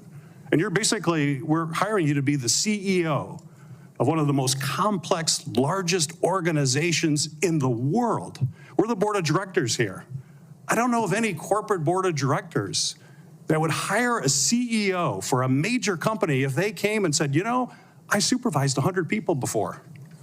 They'd ask you, well, what kind of experiences you had? We need innovation. Can you give me an experience or your actual experience of driving innovation in an organization? Give me an example of where you have done that. Oh my goodness, Senator, absolutely. At Concerned Veterans for America, we created the Fixing Veterans Healthcare Task Force, a bipartisan task force that had never been done before, to create policy, to drive policy change on Capitol Hill that organizations fought ferociously against. We got the VA Accountability Act passed and the Mission Act passed in a way that a nonprofit of our size, veterans organization, has never done. And that is testified in all the letters that we put forward to the committee, which are on the record. I have limited time. Thank you for that.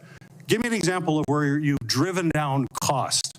I've heard the examples that Senator Blumenthal gave. The cost was a real problem for you in your 50-person organization that you actually raised a lot less than what you actually spent. Did you drive costs down? If in a 50-person organization, let me tell you, we've got to drive costs down dramatically in an organization of 3 million people and hundreds of billions of dollars.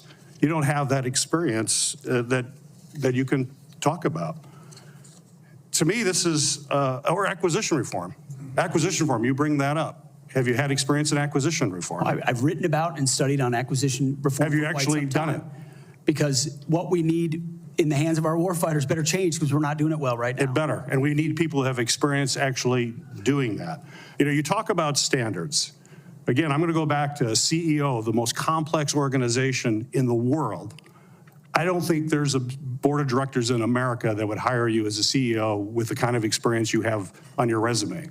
You talk about standards. You talk about raising or lower, we have a problem of standards in the DOD, and we have to raise standards for the men and women who serve.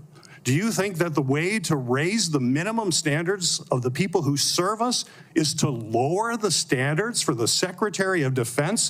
That we have someone who has never managed an organization more than 100 people is going to come in and manage this incredibly important organization and do it with a professionalism and has no experience that they can tell us that they have actually done that? I have real problems with that. This is not about other issues that are brought up. They're all very important. I'm just about trying to get things done, managing efficiently, and having the best people who have demonstrated that in a large organization. And I'm sorry, but I don't see that in your background. There are a lot of other things you can do very well. You're a capable person, but you have not convinced me that you're able to take on this tremendous responsibility with a complex organization and having little or no significant management experience.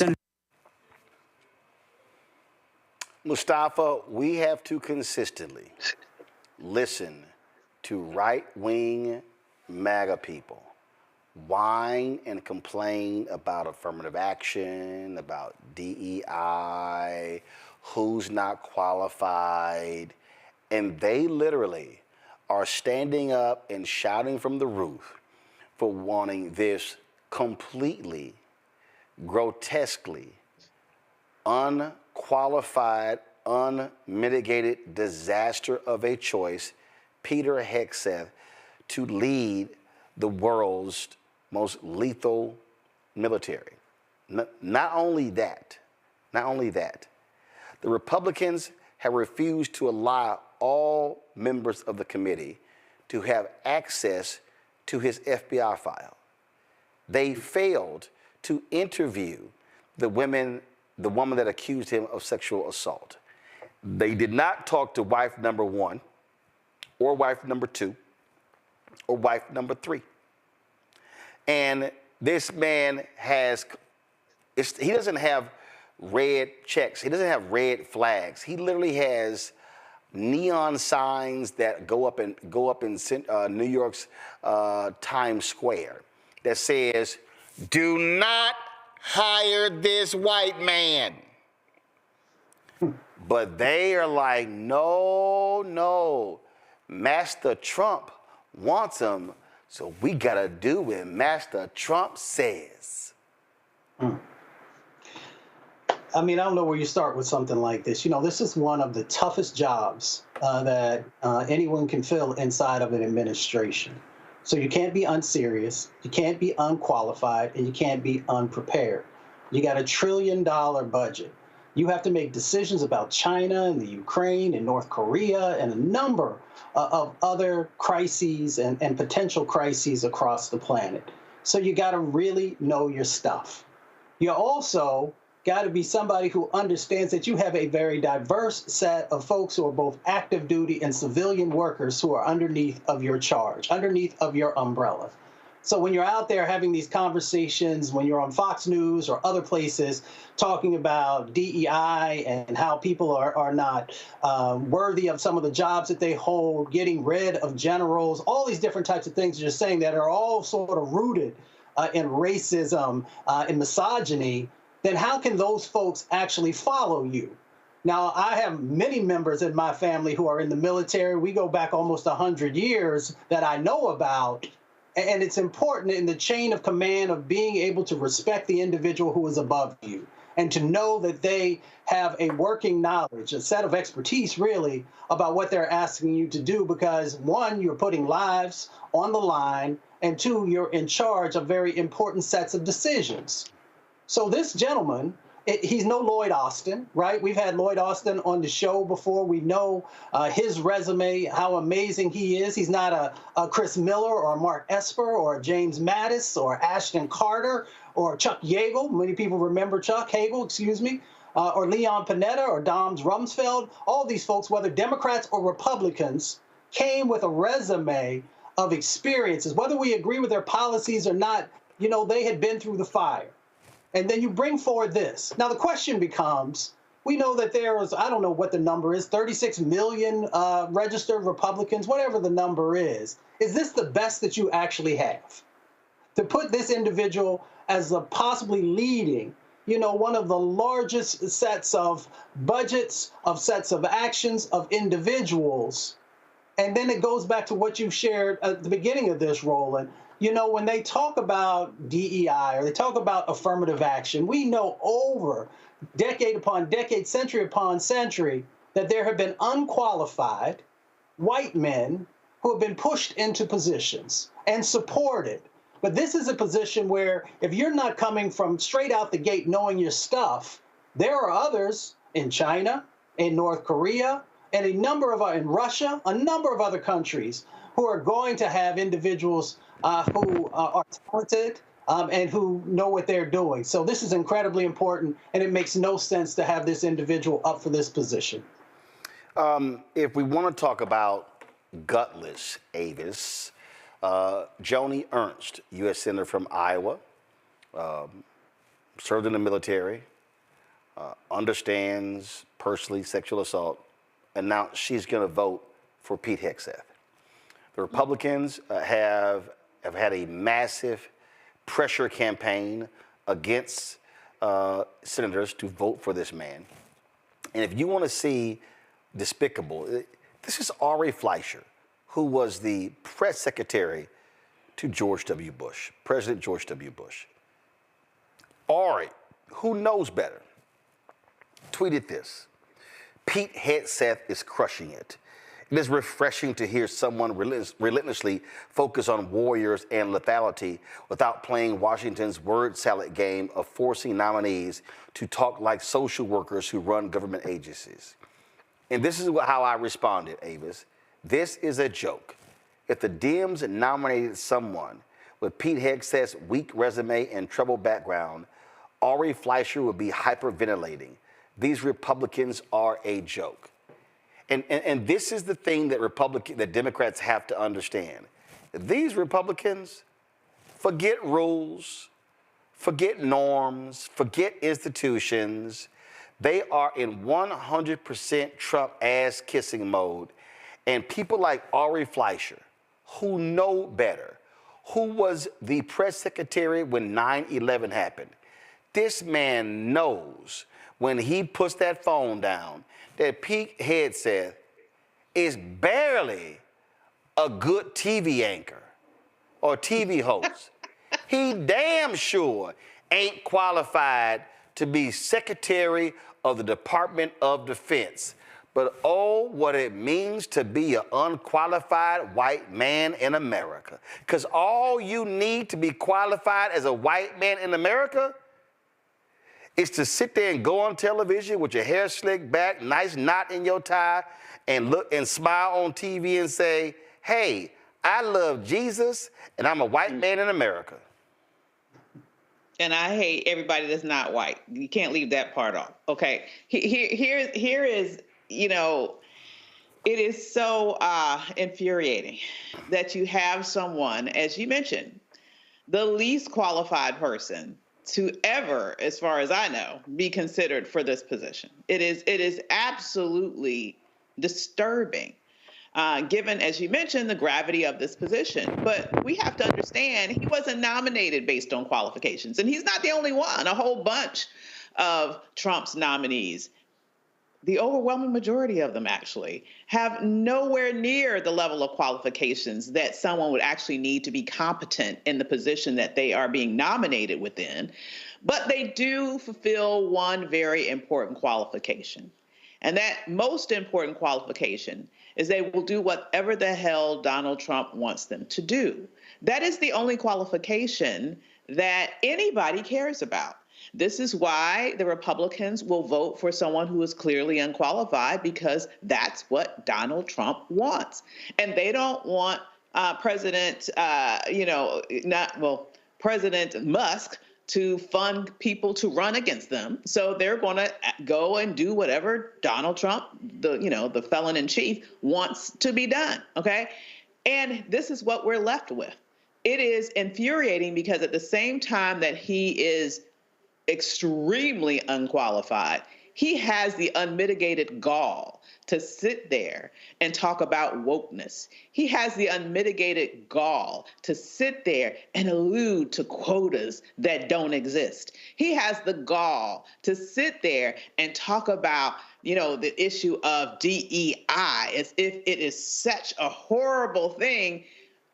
And the reality is, the reason why there is such a backlash to DE&I is because the existence of that puts a kink in the plan of his reality. Because without that, and prior to that, the norm was to have unqualified white men hogging everything or anything. There was no need to have this discussion, right? And so now he has to, he's in this space, he's completely unqualified, and he has the nerve to sit here and talk about other people's qualifications. It's the height of hypocrisy. But once again, it really is America going back to maybe when they believe it was great, because that's certainly a harbinger of that era.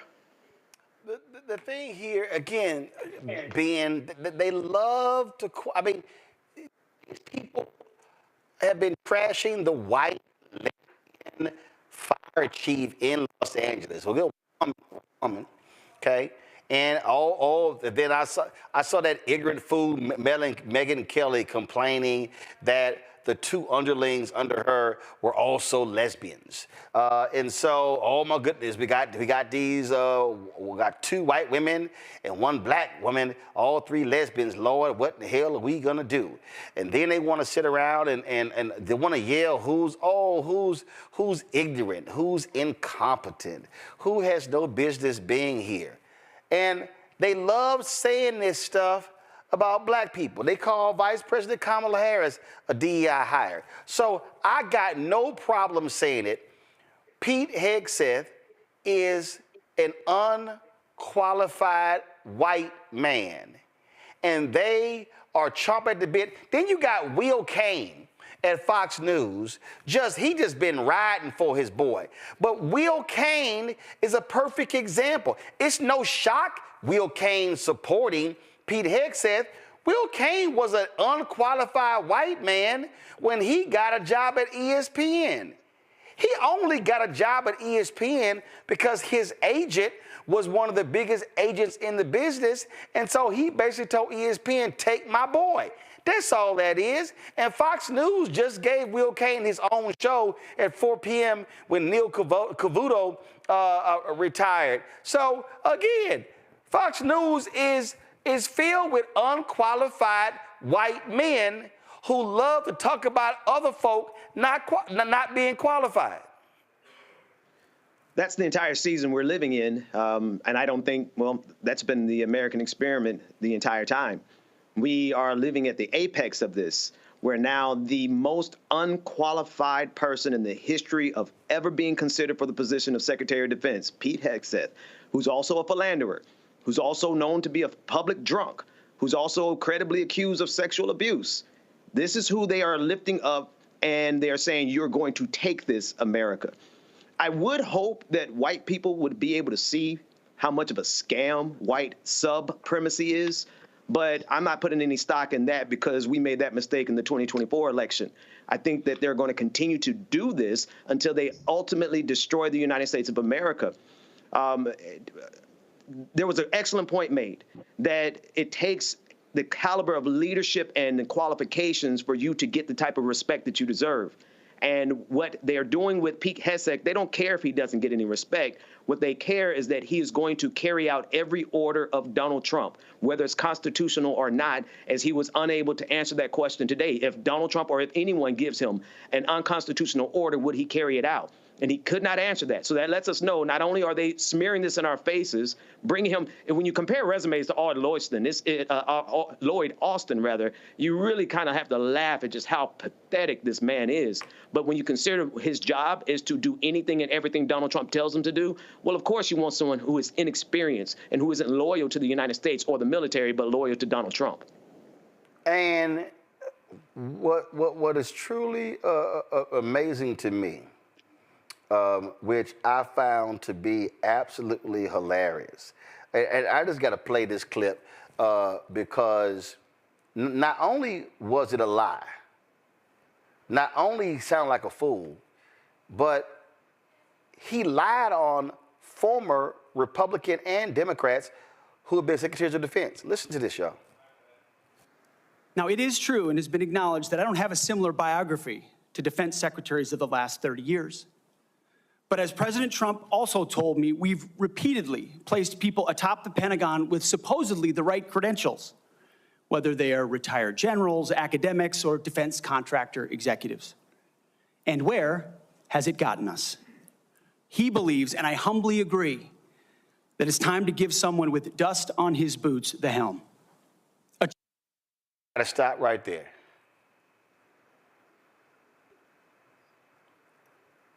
I cannot believe this sumbitch sat there and said that. Lloyd Austin led troops in combat in Iraq and Afghanistan. Dust on his boots. You've had Republicans, dust on their boots. And Pete Hegseth is sitting here acting as if, he's been in the armed forces for 30 years and I put in the time. How dare you denigrate the service? You mentioned Chuck Hagel, Republican, dust on his boots.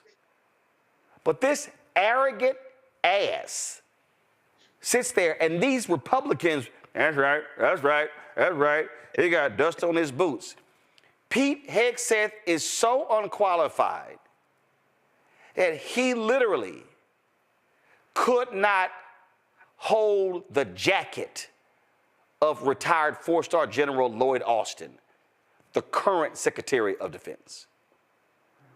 He could, matter of fact, if they were in a room having a conversation, and if Pete Hegseth started talking, he would give the look that any father, any daddy gives to their son when he look at him like, shut your little dumb young ass up.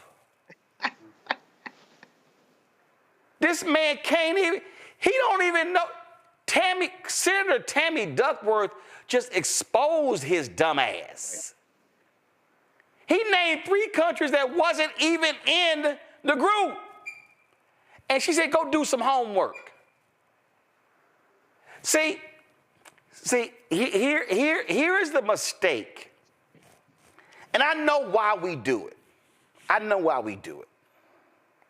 And I understand it. And look, I've been guilty of it. I remember when the Baltimore Sun had this white boy, racist ass TV critic who wrote something on me, said that I wasn't qualified to be on cable news. And I'm like, hell, my resume deeper than yours. And so what ends up happening is we end up responding to, well, I've done this. Let me say this right now. For every black person watching right now,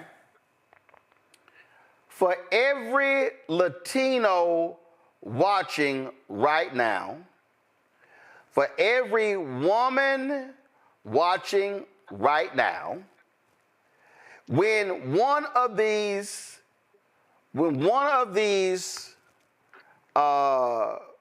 ignorant, dumb, nonsensical, trifling MAGA fools, when any of them have the audacity to question your resume, that's right, to question whether you have, how did you get into this college? How did you get into this university? How were you able to get this job? I want all of y'all to do exactly what I would do when they say that, which is, quote, the great Della Reese. Sorry about the inconvenience. Thanks, Joe. Thank you, Thank you, Joe. Thank you. Kiss my entire ass.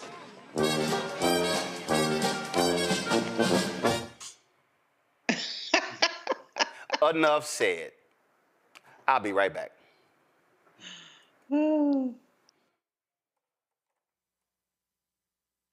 Coming soon to the Black Star Network. But y'all, when you're on that stage, or when you're and you're seeing 2 and 3, 4 generations in the audience, that's got to speak to you about the power of what y'all have become. Oh, most definitely. I think we were doing our show before our break, and remember, I was watching this kid. I could not take my eyes off him because he was about 9 or so. He was sitting in the front row with his, over on the right-hand parents. side. Yes.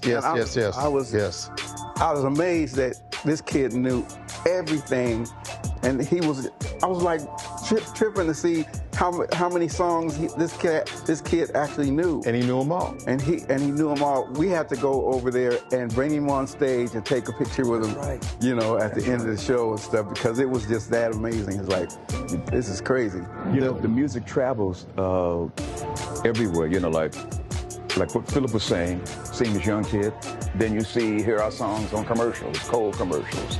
Then you have the younger ones that hear our music in animation.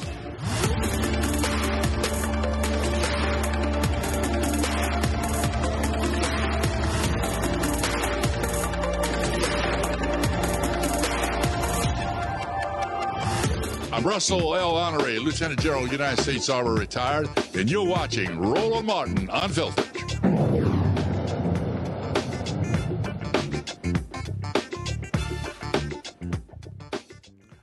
A disturbing encounter took place between an 11-year-old black girl and deputies from a New York sheriff's office. The young girl was walking home from school when a deputy from the Onondaga County Sheriff's Office approached her and claimed she resembled a suspect wanted for stealing, watch this, y'all, a car.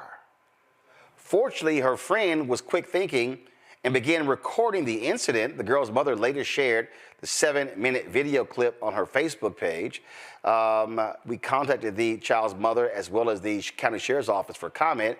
They did not respond for our request. Here is some of this video.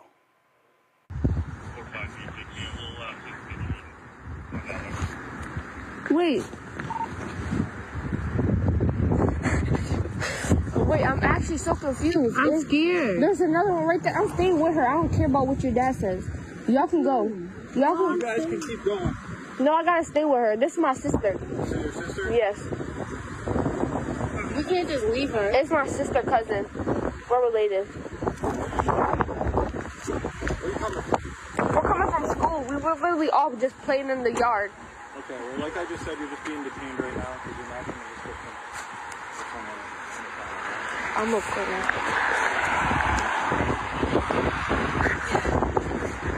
You gotta find us a picture of that Jason. It's not you, you're good. So we're wearing the exact same thing you're wearing.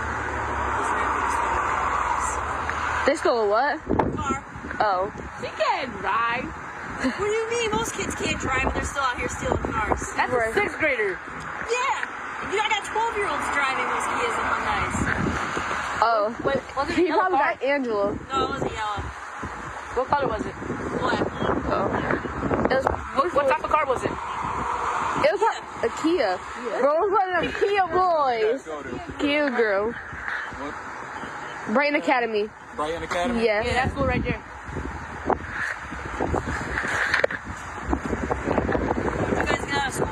We got out of school at like 1, but we didn't. How in the hell you gonna, okay, this is why I'm confused. How you gonna accuse an 11-year-old girl for stealing the car? Where the car?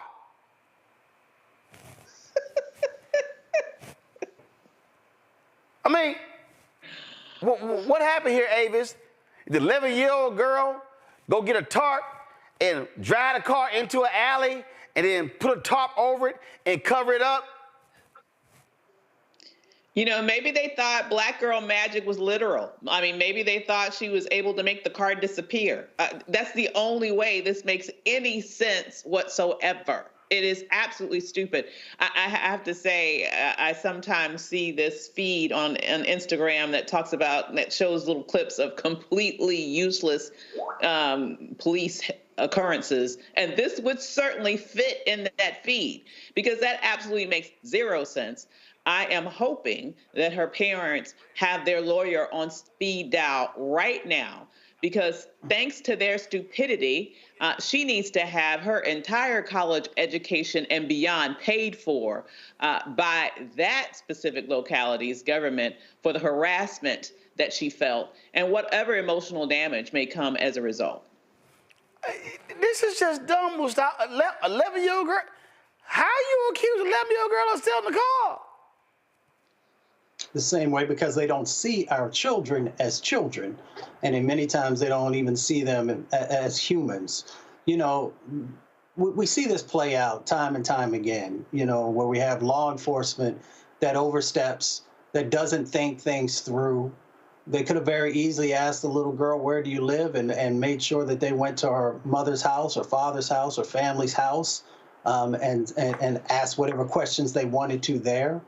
But it really boils down to, and I know it's hard for some people, not our folks, but other folks who often see these situations, they don't really understand that through many eyes of law enforcement, they just don't see our kids as children. They see them as potential criminals or as criminals or as folks who need to be checked.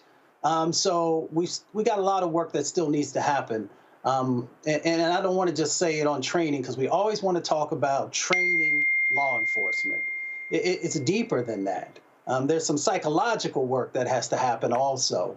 So I'm gonna stop there, because this kind of stuff just gets me heated, and that's not where we need to be. We need to be strategic. Her parents, as Avis said, need to make sure that they have legal representation, because these types of things are not going to stop as long as officers are not, held accountable for their actions, just like they try and hold other people accountable for theirs. Lord, these people are just dumb as hell. All right, then. Mustafa, Avis, Ben, I appreciate y'all being on today's show. Tomorrow, folks, I'm going to get into Jack Smith releasing his report against the twice impeached, criminally convicted felon-in-chief Donald Trump. That's what he will be called on this show.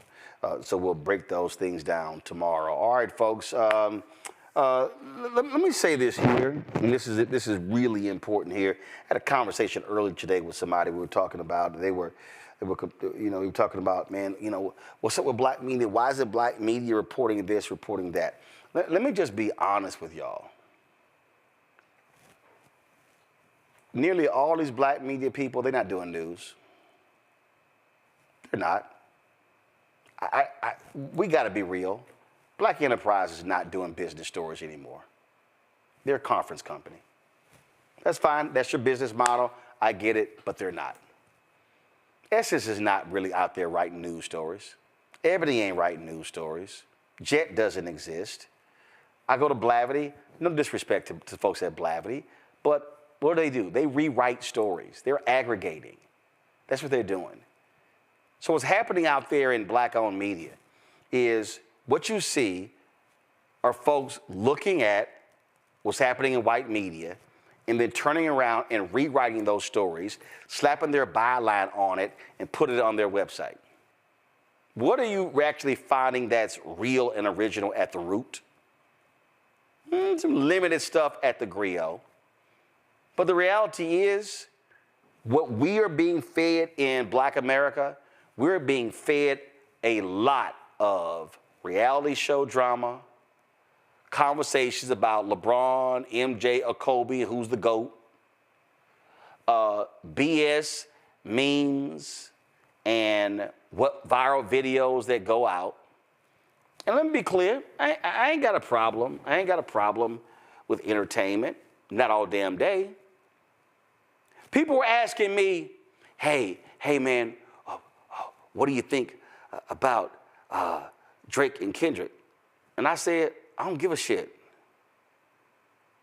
We were in the middle of a fucking election for President of the United States. Do you actually think I had time to give a shit about what Kendrick and Drake were saying back and forth? Now, if you're a music critic, that's fine. But I did not give a damn. I don't care what Jocelyn, who she fighting on Zeus Network. I really don't. I don't give a damn. But what we need to understand is right now, we are facing an existential threat in our community. Right now, what we are seeing right now, we are seeing the targeting of programs and initiatives that specifically have been about advancing opportunities for Black people.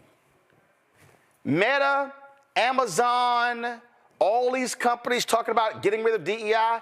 It's not just DEI. It's not, no longer you're going to have the DEI person, that particular job, that they never had P in their responsibility, never had a staff, never oversaw a budget. You know what the real issue here is, folks? The money, the contracts, supply diversity, business diversity. That's what's really going on here. They want to get rid of all the contracts. And so when we're talking about Black-owned businesses, and we need Black-owned businesses, and we've got to own and build. How you going to do that when you can't get contracts? See, I love the Simple Simons out there. Yeah, Roland, you got $350,000 from the Kamala Harris campaign. Y'all do know BET got $10 million. Who owns BET? Viacom, Paramount, Sherry Redstone, who sold the company to Larry Ellison's son. That's who benefited financially from the $10 million. You know who got money? Sinclair, Comcast, CNN, which is Discovery Warner. You know who got money? iHeart. You know who got money? Nexstar. You know who got money? Liberty Media.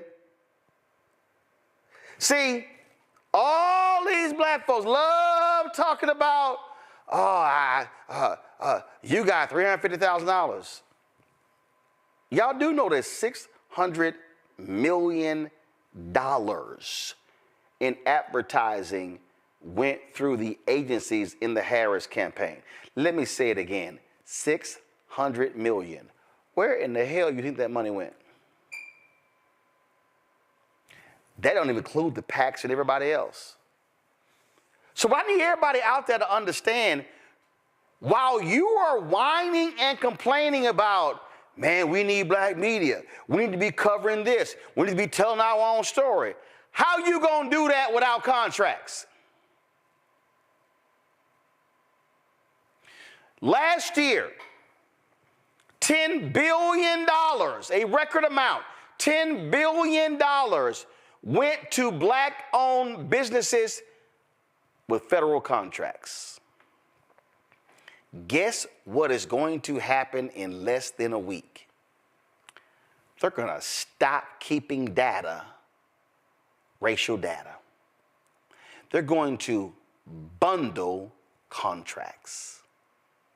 I can say it right now, I will put the money on it. In the next year, you are going to see a dramatic drop in the number of contracts that black-owned businesses get from the federal government. But let me tell you what's happening. State governments, get rid of DEI, all this sort of stuff. You got the governor of Texas, that idiot, Greg Abbott, who literally is threatening the president of Texas A&M University with his job over a claim that Texas A&M broke the state's DEI ban because of a conference for African American professors. This is the front page of the Texas Tribune. It's happening. Come on, guys. It's happening. I'm telling y'all, you got to look at the contracts. What they want to do is they want to shut down the flow of dollars to black people. People keep asking me, oh my God, what are we going to do? What? I don't know, man. What's going to happen? What are we going to do? And this is, I have been warning. Y'all can't say I ain't been warning y'all. I've been warning y'all. And I've been telling y'all this here. We are going to rue the day when we no longer have black news information sources, when we are being dependent upon somebody else for our information. So what is going on right now? You've got Meta. You've got Mark Zuckerberg kissing the ass of Donald Trump. A story came out today that said Jeff Bezos, Mark Zuckerberg, and Elon Musk are going to be sitting on the platform on Monday. They're controlling the information flow. They're controlling how you get information. The algorithm is going to determine what you see and what you hear, which means that we have got to understand when Kathy Hughes said, information is power. What do we always hear? I wasn't aware of how to access the contracts. I wasn't aware of how to access the grants. Well, guess what? If you don't have information sources telling you about these things, you don't know where to go. You don't know how to access them. I'm telling y'all right now, listen to me clearly. Over the next 4 years, Black America and all of America is going to grow more ignorant and clueless about what's going on, and they won't know what the truth is if we stay on the existing path. This is why for now 2 years, I've been telling you, stop living on Twitter, stop living on Instagram, stop living on Facebook, stop living on TikTok, and download and invest in Fanbase.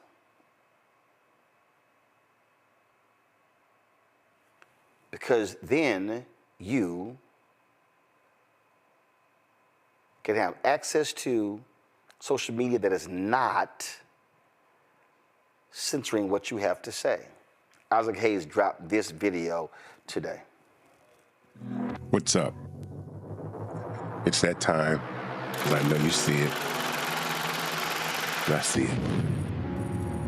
We've just crossed $5.5 million raised for Fanbase on Start Engine.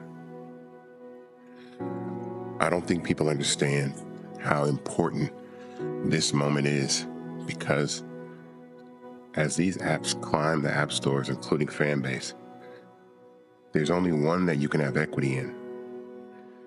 And all these other apps are billion-dollar apps, $17 billion, $1 billion, raising $900 million. And then there's us.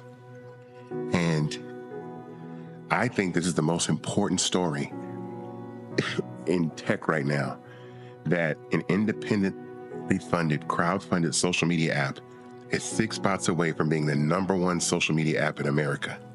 That is insane to me. That is crazy. But you guys have an opportunity to invest and have equity in Fanbase. So go to startengine.com/fanbase and invest. The minimum to invest is $399. Come and invest, and I'll send you a link to invest right now.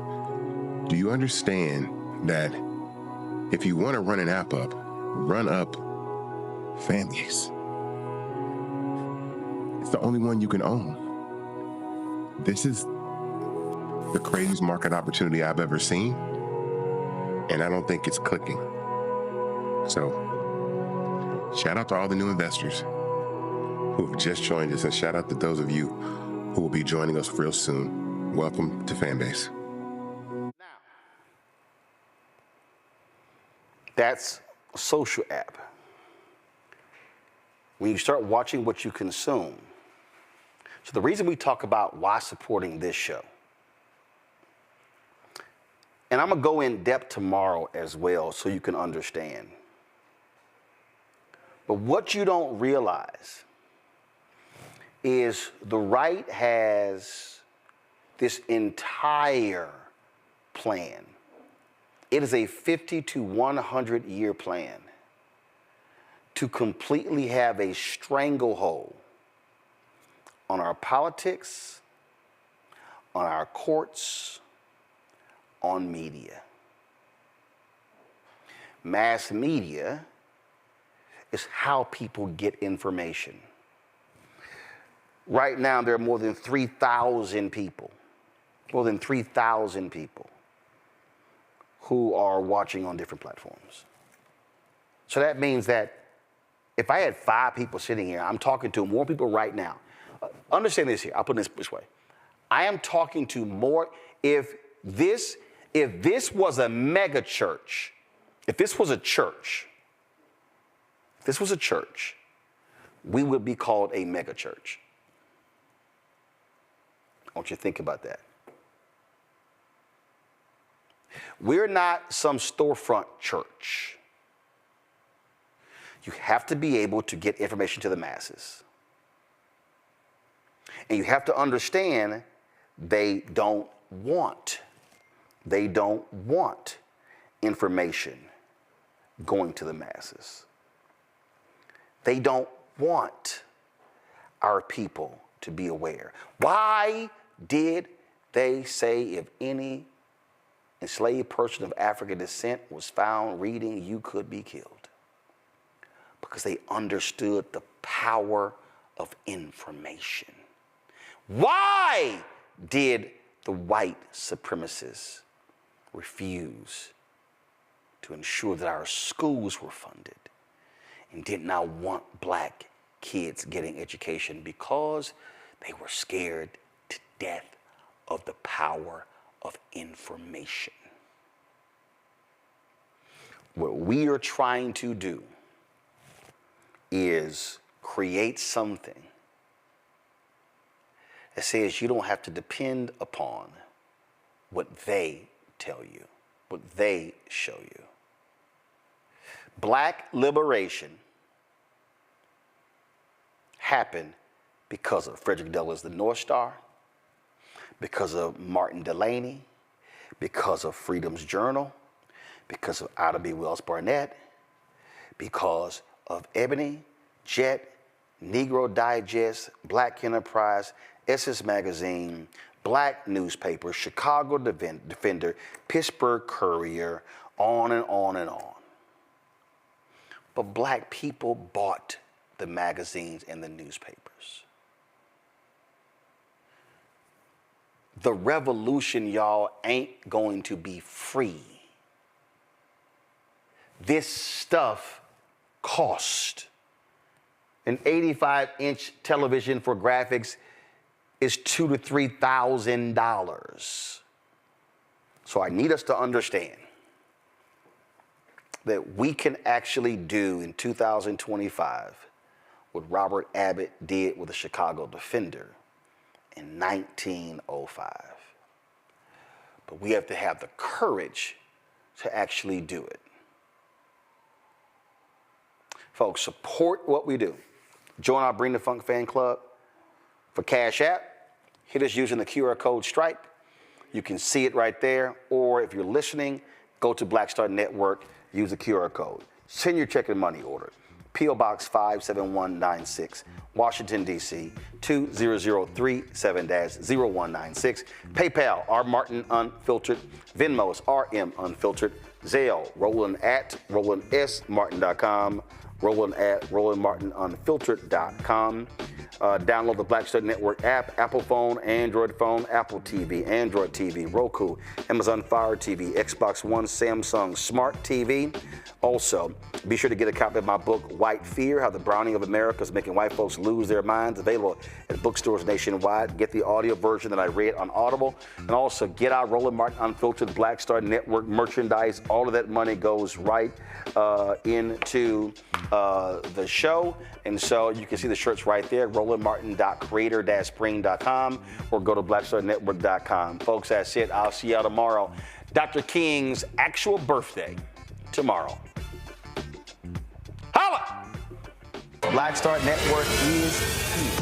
Oh, no punch! I'm real revolutionary right now.